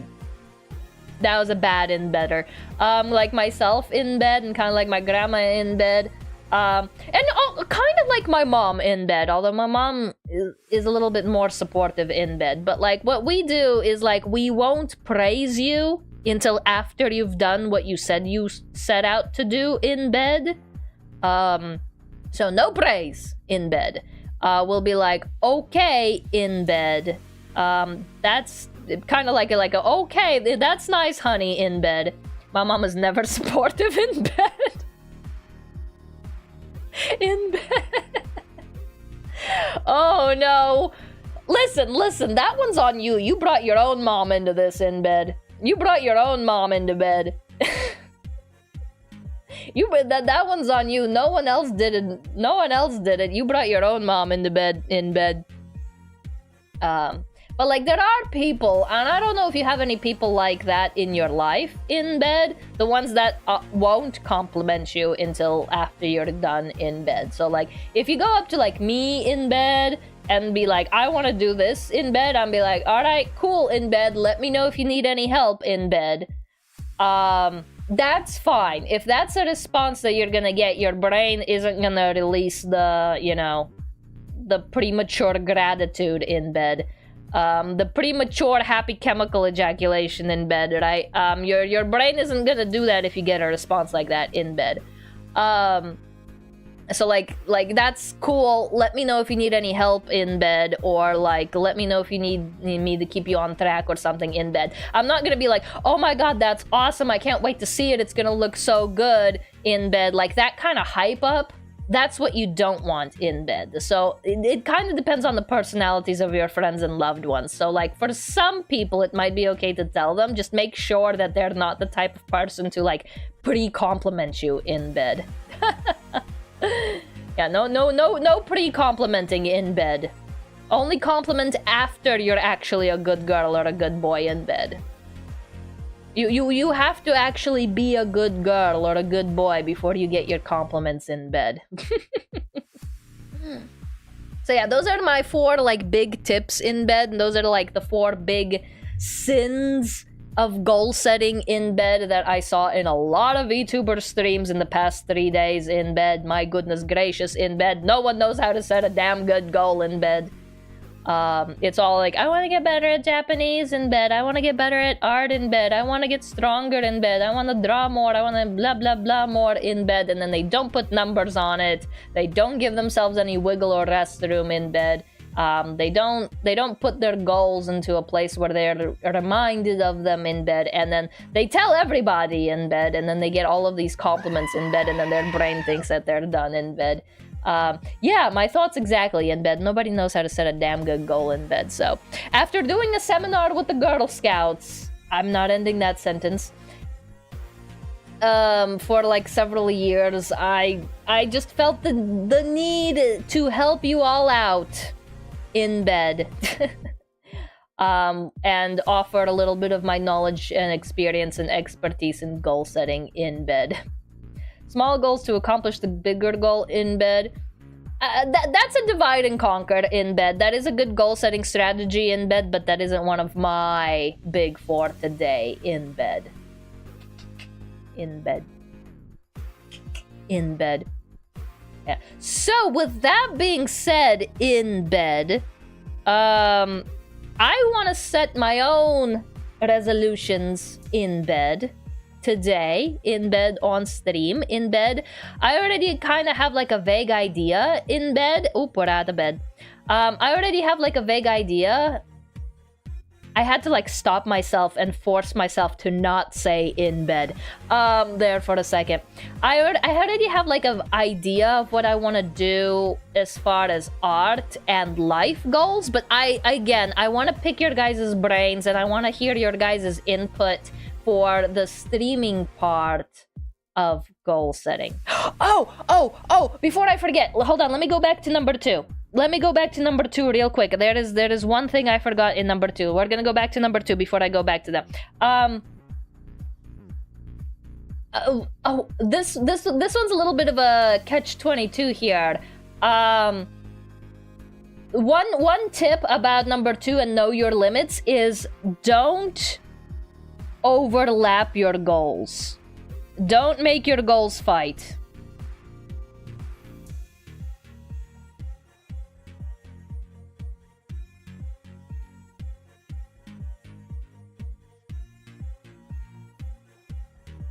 Each other. Don't make your goals fight each other. And what I mean by that, and I completely missed this point. It was in the PowerPoint and everything. And what I mean by that is individually goals may look good and achievable with a limit, but if you have like an art-related goal and you have a language study goal and you have a gym-going goal, you have like 3 very different goals. And if you go like, I want to dedicate 3 hours a week to art. I want to dedicate 3 hours a week to language study. I want to dedicate 3 hours a week to going to the gym. And well, now you've dedicated 9 hours a week to, and you're spreading yourself a little bit too thin. If you only have 5 hours of free time in a week, your gym goal and your language study goal and your art goal, they're gonna fight each other for time. So when you're doing step 2 and you're knowing your limits, if you have more than one goal, especially if you have goals that are unrelated to each other, double check that they're not gonna fight each other for time and attention. Because individually, I want to spend 3 hours a week on art. That looks good. Individually, I want to spend 3 hours a week on language study. Still looks good. I want to spend 3 hours a week at the gym or whatever in bed. I'm pulling numbers out of my ass at this point in bed. I'm stuck in the in-bed grind. But like individually, those goals look good. But when you put them all together, they add up and they're gonna fight each other for attention and time. So when you're looking at number 2 for know your limits, you want to look at all of your goals and all of your resolutions in one big picture kind of way and make sure that they aren't going to conflict with each other. So if you were really gung-ho about doing 30 hours a week on art, you might have to, substitute, you might have to carve away some time from the language learning goals, or you might have to carve away some time from your gym goals. Now, if some of your goals are related to each other, if you can find a way to combine them, that's also really, really good. So for example, I think 2 years ago, I had a goal where I'm like, I want to put together a commission sheet and I want to create 1 illustration per month. I didn't actually do it because I didn't know what the hell I was doing back then. But so those are 2 separate goals, but I'm like, I'm going to use the monthly illustrations as examples for my commission sheet. So that was kind of like a 2-in-1. So my goals were related and I kind of did a 2 birds with 1 stone on them. So that was like I managed to put 2 little goals together into 1 big one and perform them both with 1 action. So on number 2, kind of, if you're setting more than one resolution or more than one goal, look at how they relate to each other and see if you can find an efficient, frictionless way to integrate them both, or all three, or all four of them into your life. I can't believe I forgot that point. That was a really important point that a lot of people tend to stumble over their toes on. I can't believe I forgot that one. Oh, I'm glad I remembered. Don't make your goals fight each other. Make sure your goals live harmoniously with each other. And that might mean you have to sacrifice a little bit for one in order to get a little bit of an upper hand on the other. Just kind of figure out what's more important to you and which ones take priority to you. Okay. Okay. Got that one out of the way. Yeehaw. I'm gonna... divide these. There we go. Beautiful. Gorgeous. That is the most graphic design layout I've ever seen in my life. How gorgeous is that? Alright, we're gonna save that. Alright. New layer. I'm gonna do Rita's goals for 2026. In 2026... Rita's goals.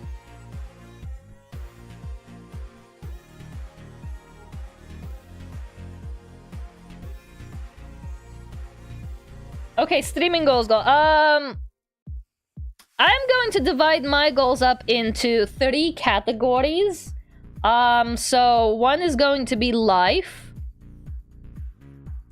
Kind of like my normal daily life, like my eating, my exercises, or whatever.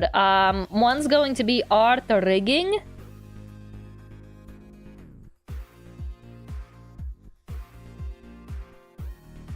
And one category is going to be streaming.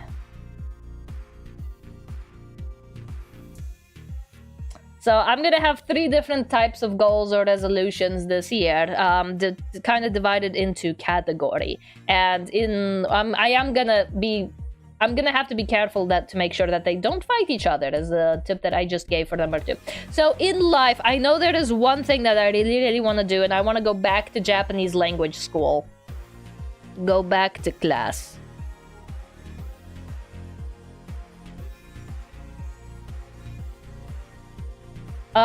Because when I bought my computer, that set me back financially quite a bit.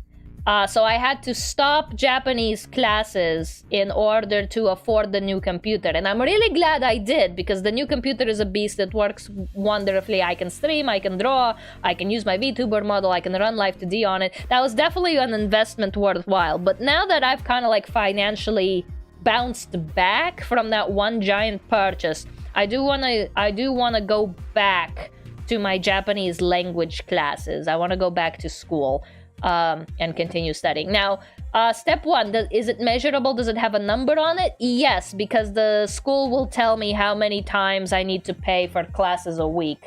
So I think it's 1 day a week for 2 hours. I have to physically go to the location, which I prefer because I can't study at home. Because for me, my house is like my free time. I don't like working or studying at home because like my house is my chill time.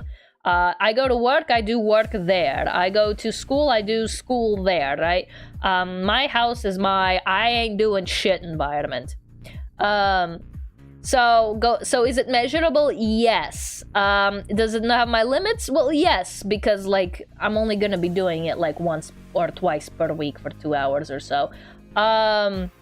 What was the other tip? Look at it. I'm gonna have to look at the class schedule in order to know what the room I'm in, and what teacher I have for the week every week. So, and I'm gonna have to look at the homework that they assign me. So, yes, it checks off number 3 for look at it. And number 4, don't tell anyone. Well, no one's encouraged me yet, and quite frankly,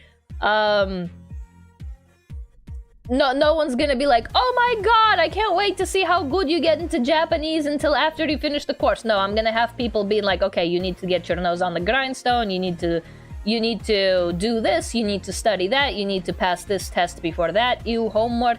I prefer homework, it keeps me on track. Homework keeps me on track, because if someone didn't assign homework, I'm not gonna do the study. So this one checks off all 4 of my goal setting since. So I do want to go back to JP class now that I have like financially recovered after the computer purchase to afford the classes again on a monthly basis, because I think they're like what, 250 USD per month for 8 hours of classes a month, which is pretty good. That's actually really cheap, especially when the class sizes are like 6 people. That's really nice. There's a lot of like conversation and reading, so I do want to go back to class. So that's one of my life goals. Let's see, what's another life goal that I had? Work is doing pretty good. I don't think I want to switch jobs just yet. If an opportunity comes along, I'm gonna take it, but I'm pretty happy where I am as far as apartment goes, as far as job goes, so I don't think I want to change anything major otherwise. Is this for working towards the next level of Japanese? I don't know. I'm still undecided. I do want to do like a little bit of a consultation with some of the Japanese teachers at the school when I do go back to class, because like N2 is like conversational level Japanese, which is kind of what I want. N1 is like fluent, but N1 is like the hardest. You really gotta buckle down. You really like, I don't know if N1 is worth it, because I have N2. I can do conversational level Japanese. And I just want to know if, like, for my lifestyle and my personal usage of daily Japanese, if N1 is worth it. Because N1 has some, like, really high vocabulary about government and politics and the environment. And I'm like, am I really going to be using that kind of vocabulary and grammar structure? Like, let's be real here. Am I really gonna need it? Because I don't want to study my ass off for something I'm not gonna be using all that much. So I do want to like sit down and consult with some of the teachers and be like, hey, for my personal needs with the language, do you think that studying for it is worth it? And then like maybe after I get their input and advice on it, maybe it is worth it. I don't know. But I want to consult before making a decision on that call. I don't know, I've heard mean things about your neighbors and their tolerances for voice acting. Okay, listen, in their defense, my walls are made out of paper and I was screaming ridiculous pigeon bullshit, okay? In their defense, I was a pretty annoying neighbor that day. In their defense, that was on me. Alright, so as far as life goes, I think that's kind of like my only goal for 2026. Art and rigging. I want to put together a portfolio.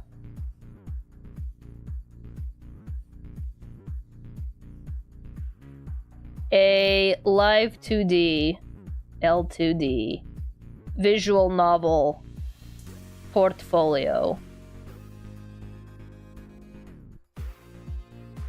for Alive 2026. So I went to Alive 2025, which, if you don't know, Alive is like basically this giant live 2D, well, I wouldn't call it giant, but it's pretty big. It's a pretty big like live 2D convention. It's where the live 2D creative award winners get announced. You have a bunch of panels, you have a bunch of booths, they tell you about some of the upcoming things, they make announcements, you get to like network with a bunch of people. It's all live 2D riggers. It's basically just like a convention for live 2D riggers. Now this year, I didn't know what to expect, so I just kind of showed up without preparing anything. And I had fun. I looked at the panels and all of that fun stuff. And I got to talk to a couple of people, but I was not prepared. So now that I know what the event is like, and now that I know what to expect, I want to actually have like business cards and a portfolio and a little showcase of my live 2D rigging work when this convention gets held again in December next year. Portfolios are important in an artist for sure. Like, yes, but also keep in mind, Sam, that I'm a jack of all trades. I never knew what to make a portfolio about. Do I want to make a portfolio about my illustrations? Do I want to make a portfolio about my live 2D rigging? Do I want to make a portfolio about my visual novel games? It's like when you do so many different things, you're like, I don't know what to showcase to who, and I don't have enough time to make all of them all the time, right? So now I have a direction that I want to go, and I specifically want to put together a live 2D visual novel portfolio for Alive 2026. And that's probably going to include CG pages. I'm working on Altus's birthday, right? This is actually, I'm like, yes, this is for Altus's birthday, but also Nana and a Boo Boo, this is for my portfolio, so two birds with one stone kind of thing. So the CG page is going to be a portfolio in 3. I want to do a proper 24 animation sprite, and I'm going to like explain what that is. I want to integrate live 2D animation into the UI. I know it's possible, but I personally haven't done it yet. I want to talk more about AVL language with Live 2D. I want to talk more about preset motions and expressions. I want to do a little bit work. This one might be a little bit harder to pull off, and I'm not sure if it's possible with my current skill set, but I would like to try to make a customizable player character with Live 2D in Ren'Py. It should be possible in theory, but like it's one of those things where like I know I'm gonna hit roadblocks that I'm not anticipating once I actually get elbow deep in there. I do want to make a customizable player character for visual novel in Ren'Py, right? So I kind of want to like start tackling and shoving Live 2D into Ren'Py as much as possible, but I also want to put together something presentable for people, whether that be on a business card or on a video reel. I just want to have something to talk about during the meet and greets or the meetup after the event. So let's check the 4. Is it measurable? Yes, I'll measure it later and I'll decide how much I want to put in. It's measurable, yes, but I'm gonna put a number on it later. I'll have to like sit down and Chanto figure it out. That is fascinating, like develop a bunch of individual hair pieces, head shape. Yeah, so it's basically like a customizable model, but instead of a VTuber model, it's just, you know, the character that you're gonna be playing as in the game. And I want to see if I can code the choices into that. So making the model will be the easy part. Know your limits. Well, I have 12 months. And I'm doing a lot of 2-for-1. So I'm making, for example, Altus's birthday present is also going to double as a CG showcase. I'm going to have a Riser's model that's also going to double as a sprite showcase. So I'm going to do a lot of 2-for-1 portfolio pieces in there. And I also maybe potentially, I don't know yet, maybe want to do an original game with original characters and an original story. You know, one that's like not fan-made for a VTuber. But I'm not sure if the payoff for that one, numbers-wise, is gonna be worth the effort. So it's measurable, and I do know my limits, but I'll have to sit down and calculate and crunch the numbers for it later. Look at it. Oh yeah, I'm looking at it every day. My Clip Studio Paint is open every day. Don't tell anyone. I am not getting the happy chemicals from... I am not getting premature happy chemicals, so that one's all good. So that goal is also pretty set. There we go. Like, you make the wrong choice and you end up bald. No, okay, so like... So this was... Okay, I'm gonna back up here and just yap for a second. One concept that I wanted to do was... So when you talk... Okay, so... Hold on, I can draw this. So you know you have your stereotypical visual novel page here. You have your text box down here, nameplate, you're talking to a character here, and then your player character, like the character that you are playing as, is sometimes down here. Right, so this is the character you're talking to, and then this is the character you're playing as. So this is the character that I want to make customizable. Right, this is the character that I want to make customizable. So before you start the game, you kind of get, yeah, that's you kind of be able to create like what you look like, so that you want to be able to. I just want a proof of concept. I don't want to make a full-fledged game with full-fledged choices. I just want to make a proof of concept saying like, hey, it's possible, and here's the code that you can copy and paste to replicate it, kind of thing. That's the goal. And then one interesting thing that I want to make for this character is I want to make their animation depend on your choices. So they're gonna say the same thing. So for example, like, if the player character says, I want, or if she likes you. Oh, did I go offline for a second? Oh, did I go down for a second? Are we good? Did I go? That was just a second. That wasn't a bad one, was it? That was just a second, wasn't it? Am I back? Am I back? Hi, back. Hi, back. About 20 seconds. Okay, that's not bad. Small one. That one wasn't that bad. Right, so for example, like, if you pissed her off, she's gonna cross her arms and go, oh, is that so? But if you made her happy, she's gonna like hold her heart up to her chest and go, oh, is that so? Or if some other third thing, she might put her hand on her hip going, oh, is that so? So like, depending on your choices, the dialogue stays the same, but the animation of the character sprite will change. So the body language will change, the expression will change. And I want to play around with kind of like storytelling with body language. Because you know, in the normal visual novel, the character sprites, they just kind of stand there and change their facial expression every once in a while. With this, I really want to like really full force how much storytelling life to the animation can do. Refresh and we good. Okay.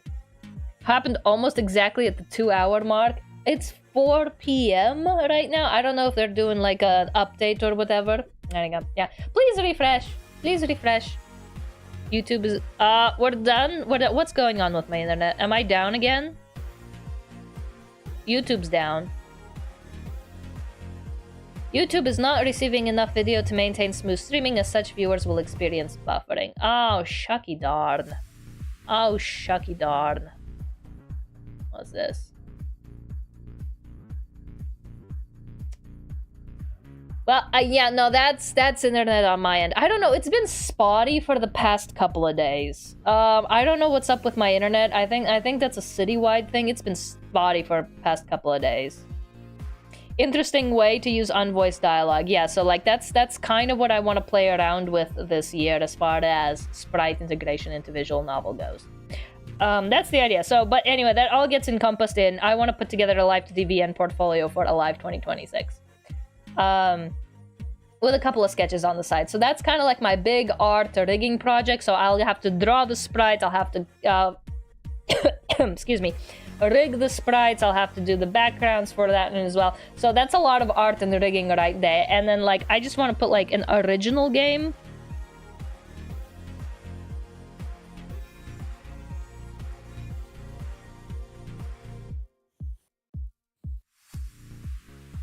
Question mark?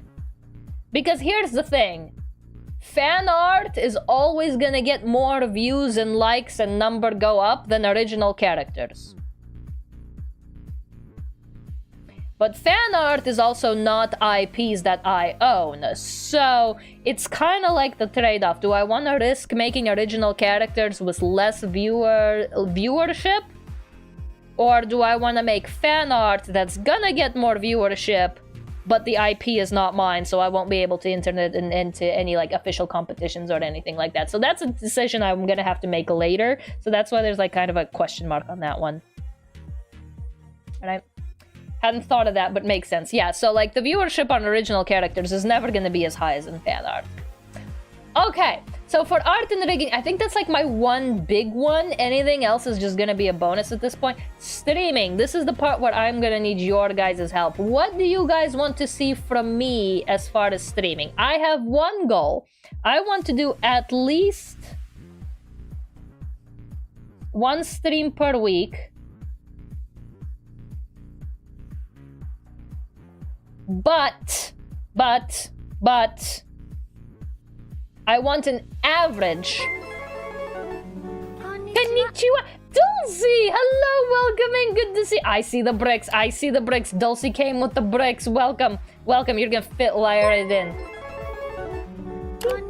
Luna too! Hello! Good to see you. How are you guys? We're setting New Year's resolutions. Do you guys have New Year's resolutions? I have the 4 big sins of resolution making right here and how to solve them. Hi. Woo! Oh, good to see you guys. Mine is to be more violent. Well, you gotta make it measurable. How much violence and how much amount of time do you want to do? And Oro, thank you for the lurk. Thank you. Less Christmas-themed pigeon lead visual novels. Not happening. Thank you. Gifted Dulcibella subscription. Welcome to the membrick ship. Brick emoji. Poutine boy _ gifted a tier Thank 1 you for sub the to gifted subs, Putin. They Enjoy your given 6 emotes, Dulcie gift and subs in Luna. the At least 7 murders. Now you have a good goal. You have a number on that. Poutine You have a number boy on that. _ gifted Luna Lumiv to subscription. Welcome to the membrick ship. Brick emoji. Poutine boy _ gifted a tier 1 sub to Luna Lumived. They have given 7 gift subs in the channel. Yippee! Membrickship. Yeah, that's what we call subscriptions around here. You are now in the membrickship. because I can't get rid of my damn bricks. Alright.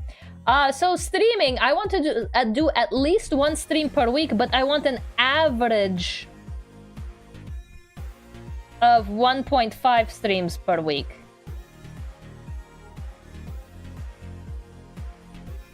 So half of the weeks in the year are gonna have 2 streams. And if I take extended breaks, there might be a couple of weeks that have 3 streams per week. So in streaming, I want at least 1 stream per week, but an average of 1.5 streams per week. So it's more than 1 stream per week.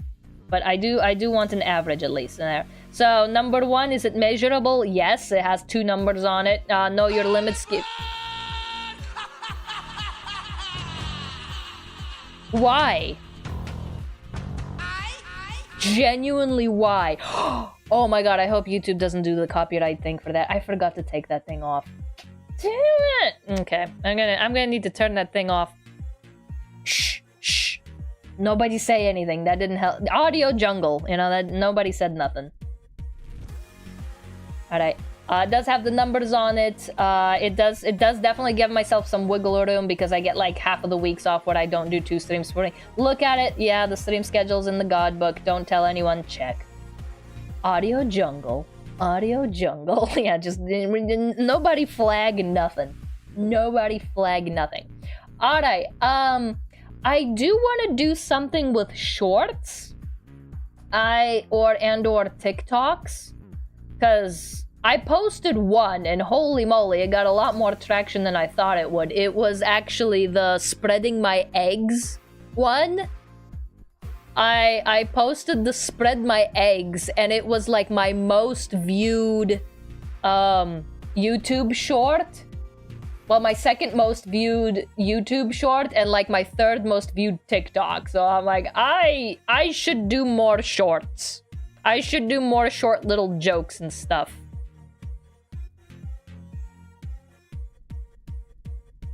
And such. So I don't know, like what would be a good, well, yeah, editing is a bitch, but like damn, I don't watch TikTok. That's fine. It's also on YouTube Shorts. It's the same damn video, just cross-posted to multi-platforms. I don't know, there's like one short per month. I know that's like 12 shorts per year, but like it's something. I'm not willing to dedicate much my time to like editing and stuff. But like the spreading my eggs, I just had to like cut out the dead air and put captions on it, and it was good enough. I mean, like, hey, if people are watching AI slop, I can fathom putting minimally edited actual jokes and stuff into shorts and just kind of throwing up on YouTube and TikTok and seeing how they do. Because spreading my eggs, that one did numbers. It didn't do big numbers, but in compared to my other stuff, it did pretty big numbers. So I'm like, oh, it was a pleasant surprise. I didn't realize people would actually like that one as much as they did. So I'm like, 1 short per month just to give something to the big glomping machine of I mean, if I'm gonna be streaming like 1.5 streams a week, surely at some point I'll say something funny that can be clipped and posted with minimal editing, right? Surely I'm funny at least 1.5 times a week. I think I'm funny at least 1.5 times a week. So at least 1 stream per week, an average of 1.5, and 1 short per month. A couple of clips of in your bed stuff hits the same audience. Probably. I might ask for some help clipping some of that in bed stuff, but like, I should be able to like go back and scrub VODs. I think going back and scrubbing the VODs is the most time consuming of that process. Yeah, it's an easy one to make a backlog of videos, especially if especially like, whoa, what if I'm funny at least 2 times per stream? Then I can just make 2 clips and boom, there's 2 months worth of content right there. And I do mean content with the disrespect I usually use that word with. Be funny 1.5 times a week. There we go. That's a goal. 1 short per month. It's low goal. But it's might as well have something kind of goal. It's not that difficult to be funny 1 time a month, right? How much by when? Yeah, you got it. Give yourself wiggle room. Yeah, it's a low bar. Look at it. I'm gonna have to put it in the Google Calendar, but I will. Yeah, it's a first step goal. I don't know, maybe like I'll get into a groove and I'll get into a rhythm of like short making. And maybe later the editing will become like just like very quick and easy. But right now, since I've only done like, I don't know, 10 shorts, it's still a pain in the ass to get the captions loaded in there and animate them and blah, blah, blah, blah, blah. I'll say jokes in the mirror, so I have to look at it. And then don't tell anyone. Well, I haven't posted them yet. Thanks for the hype train, I guess. I guess 2 gift subs is all it takes to kick it off. Yee-hoo, choo-choo. Thank you, Scamba Train. All right. Now, this is the part where I want your guys' input. What do you guys want to see from me in terms of streaming? Like, art and rigging is whatever. Like, I got that figured out. I got that pretty nailed together. What do you guys want to see stream-wise from me? Like, are there any games you definitely want to see me stream? Are there any niches you want to see me lean into? Are there any, like, types of, like, I don't know, more hand cams, maybe? Rita in a box? I already kind of am in a box. It's a 1920 by 1080 box. It's not perfectly square, but I am in a box. 1920 by 1080. That's the resolution I'm at. Yeah, I'm already in the box, so that one's pretty done. Finished. Niches? You asking for niches? I'm asking for niches. More games? I wasn't expecting that, but okay, because games are easy. Games are easy to stream. You just yap a little bit before you start the game. You start the game, you yap while you play the game, and then you yap a little before you end the game, and that's it. Games are easy to stream. That's easy. I can do that. No problem. More bricks? No. We're not getting any more bricks. You seem to enjoy voice acting, even if the neighbors didn't. Something you can narrate. That's visual novels. I am definitely playing visual novels. Like, that's not going anywhere anytime soon. I am playing visual novels on stream. That's staying. That ain't going anywhere. Less visual novels? Fuck you. Less visual novels? Fuck you. I want to see Rita play Fortnite. No, not happening. Not happening. 2 more bricks and you can make a calendar. True.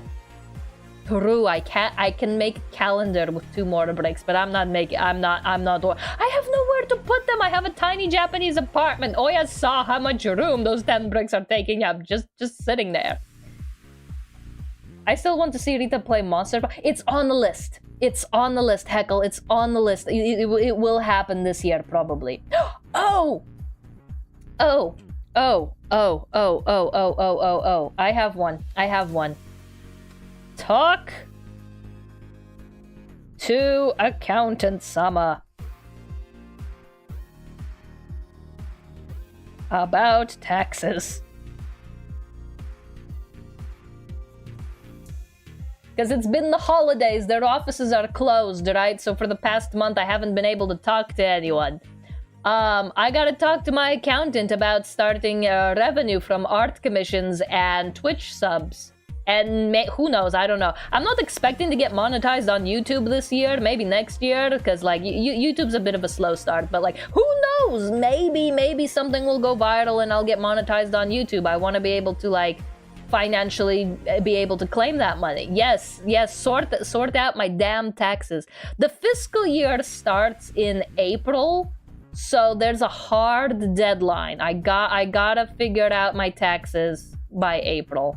Well, not figured out. I have my taxes figured out by April. I want my 2027 taxes figured out by April. Why did you put taxes in the streaming goals? Because that's when that's where I'm getting my money from.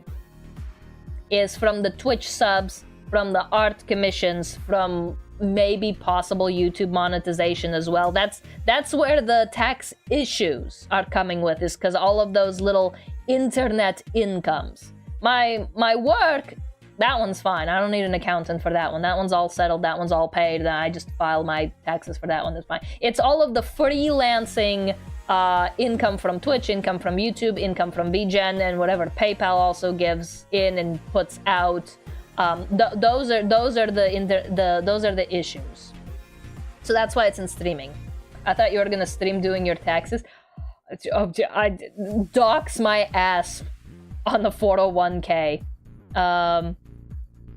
Is it the 401k? It's called the 401k, right? Or the some W. I forgot what all those forms are called. I haven't done the American one in ages. I just fill in the blanks on TurboTax, pay $60, and don't fucking worry about it. That's what I do every year, and then they're like, yeah, you don't owe us any taxes, but we don't owe you any returns. Thanks for filling it out. And I'm like, thanks. Wish I didn't have to do that, but okay, thanks. It's an avocado. Thanks. Well, simple free is the same as TurboTax. Do they do international? Do they do international where you reside in one country but pay for another? Give me the link to that one. DM me that one, please. The Australian system is similar, except it's free.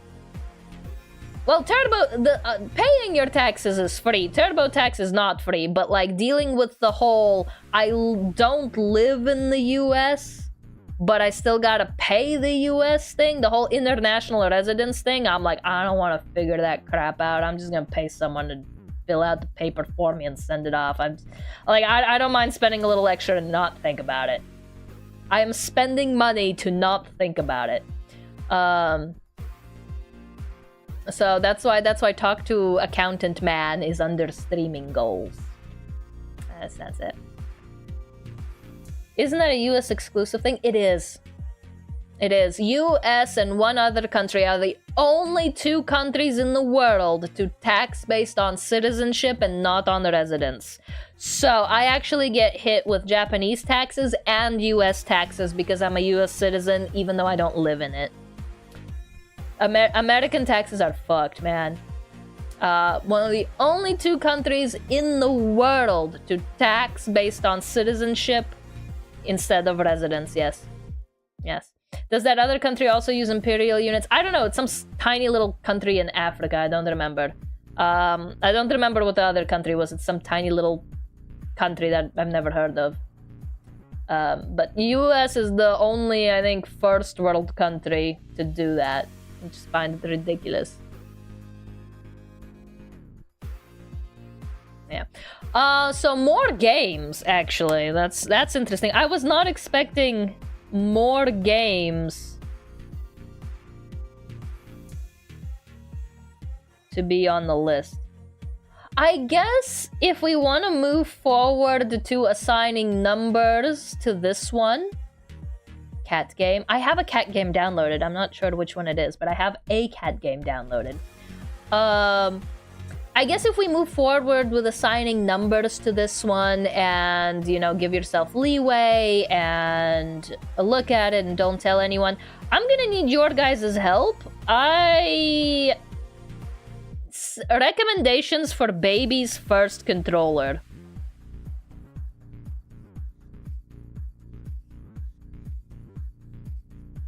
Because I have a mouse and I have a keyboard with the thickness of a sheet of paper. So if I do want to actually play games, I don't know. I've never had a controller before in my life. The only controller I've ever had was a Wii remote. So I don't know. Is there like basic Xbox controller? Okay. I'll just look into a basic Xbox controller then. I'll see if Yodobashi camera has anything, and I want to just like get one of those. I'm just gonna use the the fancy schmancy Xbox controller to play visual novels. I'll just hit the A button to move through the dialogue choices, and then that's it. Yippee! Use wired. Are they USB connected? Or USB-C? Or what kind of ports do they usually have for wired? Doesn't have to be a Microsoft specific one either. Okay, so just like if it's labeled an Xbox controller, it'll work. It'll work.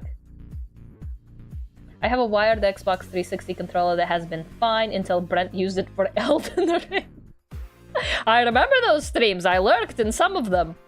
No, he means while hyped up on caffeine. USB-A. Oh, do I have any USB-A ports available? I should. I'll figure something out. If not, I'll get a dongle.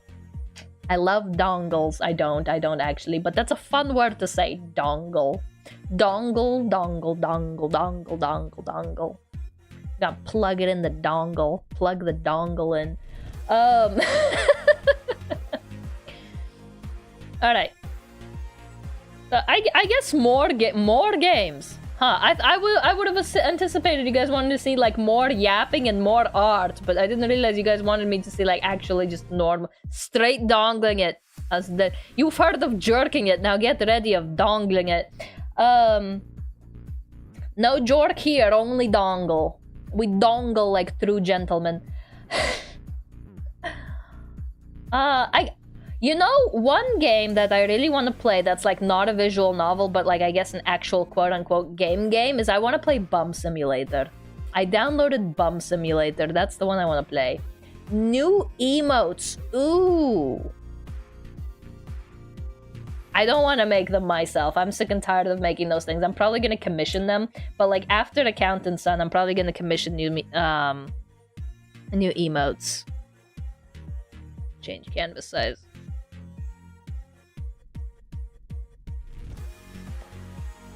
More emotes. Which ones do you want? If you want more emotes, you're gonna have to help me come up with ideas. Because how many emote slots do we have right now? How many emote slots do we have? We have a lot. Because after you know that one time you guys made me cry? You guys remember that one time you guys made me cry by gifting me over 200 subs? And I was just like sobbing on stream? That opened up a lot of emote slots. Let me check. How many do we have? We have 7 still slots open, and then we have 6 animated emote slots open. So we have a lot of emote slots open. Like a lot. So I'm gonna need ideas for what kind of the bouncy emotes. Bouncy. I'm a sucker for riot emotes. Okay, fired. Ham. I'm gonna let whoever has the ham to just get the ham.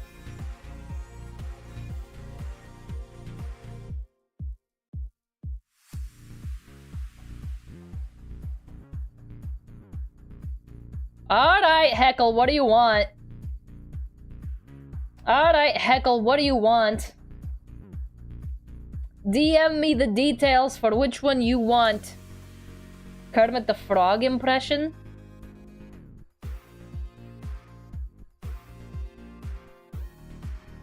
That one's easy.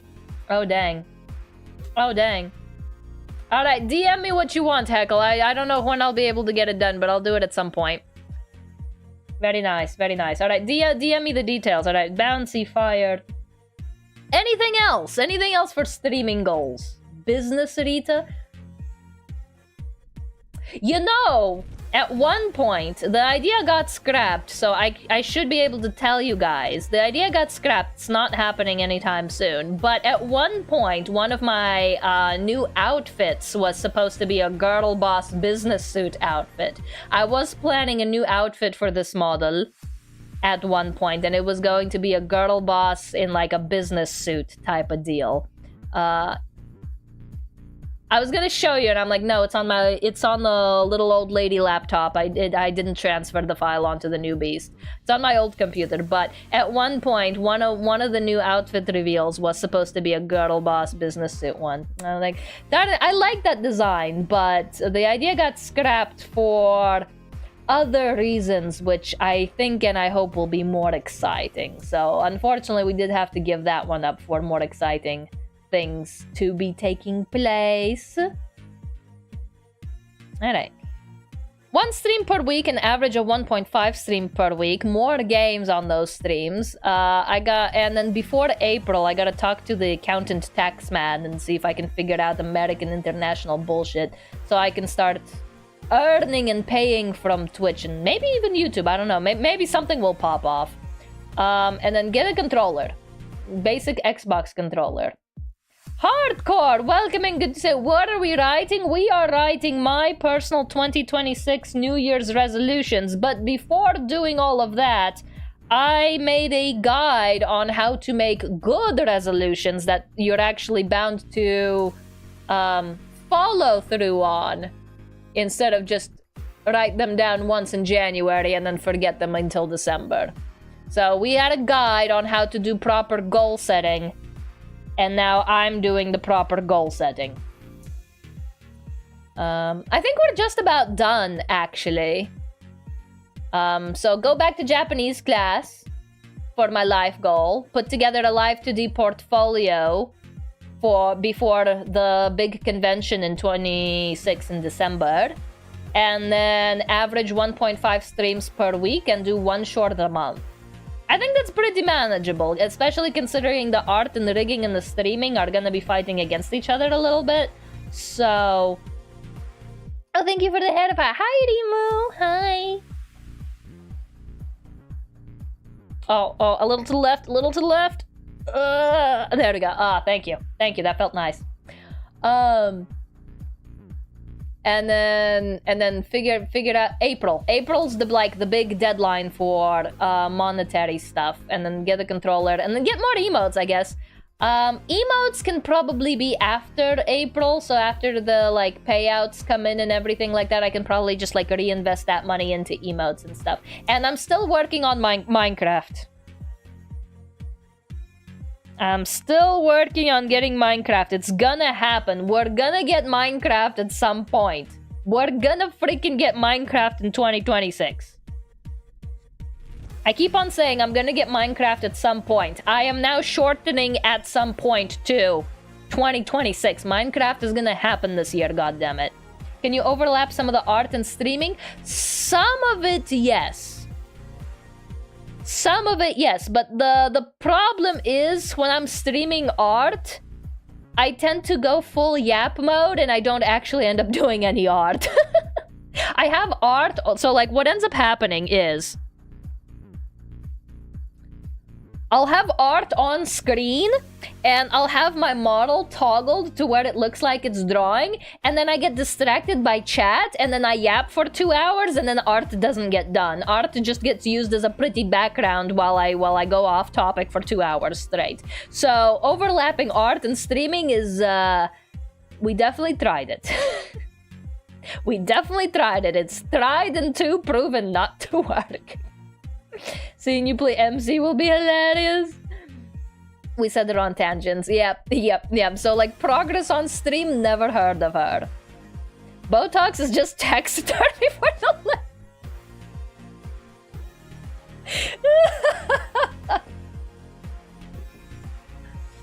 Oh, YouTube people are not gonna know what's up. Okay, so in Twitch chat, we have an auto command to do quotes. And it picks random quotes from stuff that I said in the past. And one quote, number 8, is Botox is just taxidermy for the living. Thank you, RNG quote on Twitch. Oh, thank you, Rimu. Yeah, so art never gets done. Art never gets done on stream. So overlapping art and streaming is, I yap. Chronic yapper. Yeah, I think the being funny 1.5 times a week isn't gonna be a problem. Yes, one of the goals is to be funny on average 1.5 times a week. Lavender trees in the sky are just willow trees above you. Oh yeah, that was during the To the Moon series playthrough, wasn't it? I remember that. Alright, so we're getting Minecraft in 2026. That's the big goal. One short per month. This one's gonna be... I think the one that, like, if I forgot about any of the goals on the list today, I think this one's the most forgettable. So I think this is the one that I'm gonna need to write down and look at. So that I am funny 1.5 times a week. Your art streams are some of your most entertaining streams. Yeah, because I don't draw anything. Minecraft 2026. Happen. I think that's a pretty solid list. I don't think it's too overwhelming. Is what's making it nice. It's perfectly doable. Community server? That's just my server, Bundy. Are you not in it? Bundy, you're in it. We're in. Oh, you meant on Minecraft. I don't know how Minecraft works. I'm gonna need to, like, open the game at some point before I make any promises in game. So, alright, this is a pretty good goal. Does anyone want to share their New Year goal? Yes, I am first. You all shall bow before my greatness. The stream did go down in the reset, so good sniping, Sam. Good sniping, Sam. You got first. I have bad news about my New Year's resolutions. Ben is on his way back here. Oh no. Hey, you have 362 days to try again. Get him out of there. I want to see you hug a Minecraft creeper. Those are the green phallic thingies, right? Those are creepers, yes? My net's struggling, so my New Year's resolution is basically 300. No, it's my net. My internet went into the yellow for a second there. Which is actually a pretty good sign for me to stop. That was like, what, 2.5 hours? The goal today was 1.5.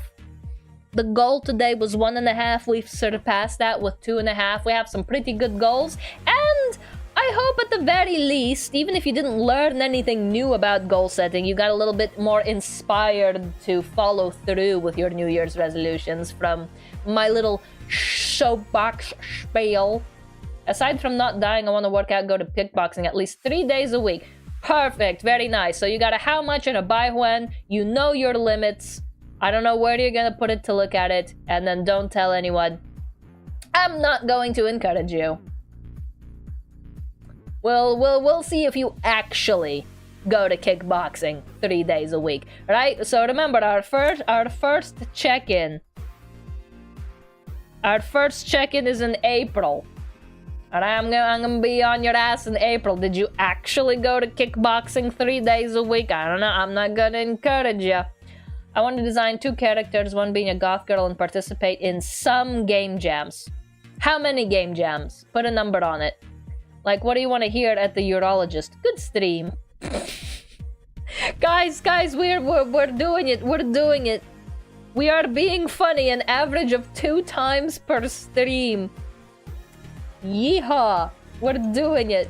We are funny an average of 2 times per stream. Well done, Salmon. Thank you. Alright. I still do not have YouTube commands working. Or do... No, I don't. No, I don't. I still need the YouTube commands to work. We need to dial it back by 0. No, we don't need to dial it back anything. It just means we're overachieving. We're the honor kids of class clownery. We can't keep this pace up all year. We don't have to. We're just helping the average later on. Means we can take more breaks later. My New Year's resolution is to always be better than the person I was last year. Put a number on it. And it's vague enough for me to nail it each year. Put a number on it. The workers will revolt. We are doing a union. We're doing a comedy union. Who will vote for me to override the comedy union? I don't even know what our strike slogan is going to be yet, but we'll get there.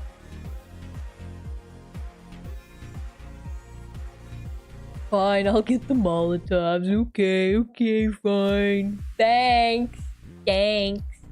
I appreciate you from the bottom of my butt. Alright, so for the YouTube people, I'm gonna shoot you guys a bunch of links real quick.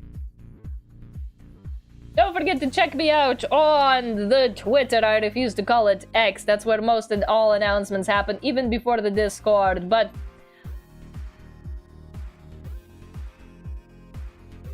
I don't know. I don't think I want to encourage YouTube people to join the Discord. It's a shit show in there. I'm gonna give them the link anyway. But I don't think I want to encourage YouTube people to join the Discord because it's a bloody shit show in there. You guys do nothing but throw bricks in there at each other. So mostly at me. Alright, fine. I'll give you an invitation anyway. But be warned. Yeah, they can join. Yeah, it's nice, friendly, wholesome space. I got 4 more 3D models done and ready for my game, so there's a number. Hell yeah. Good number. And then I guess I'm now more active on Blue Sky. I need to redo the commands. I'm more active on Blue Sky as well. There we go. I'm actually gonna give the Blue Sky link in Twitch as well. There you go. Because I'm gonna write that down right now.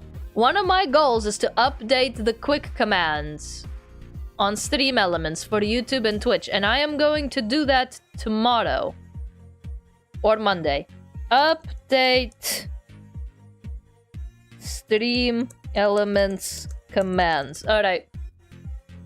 That way next stream I can just like hit a button and it'll automatically put all of the links up on there. Yeehaw. Alright. Now with that, since I can't raid anyone on YouTube people, my darlings, I'm gonna have to give a kiss on your foreheads. And wish you guys a bye-bye. Mwah! I appreciate you all from the bottom of my butt.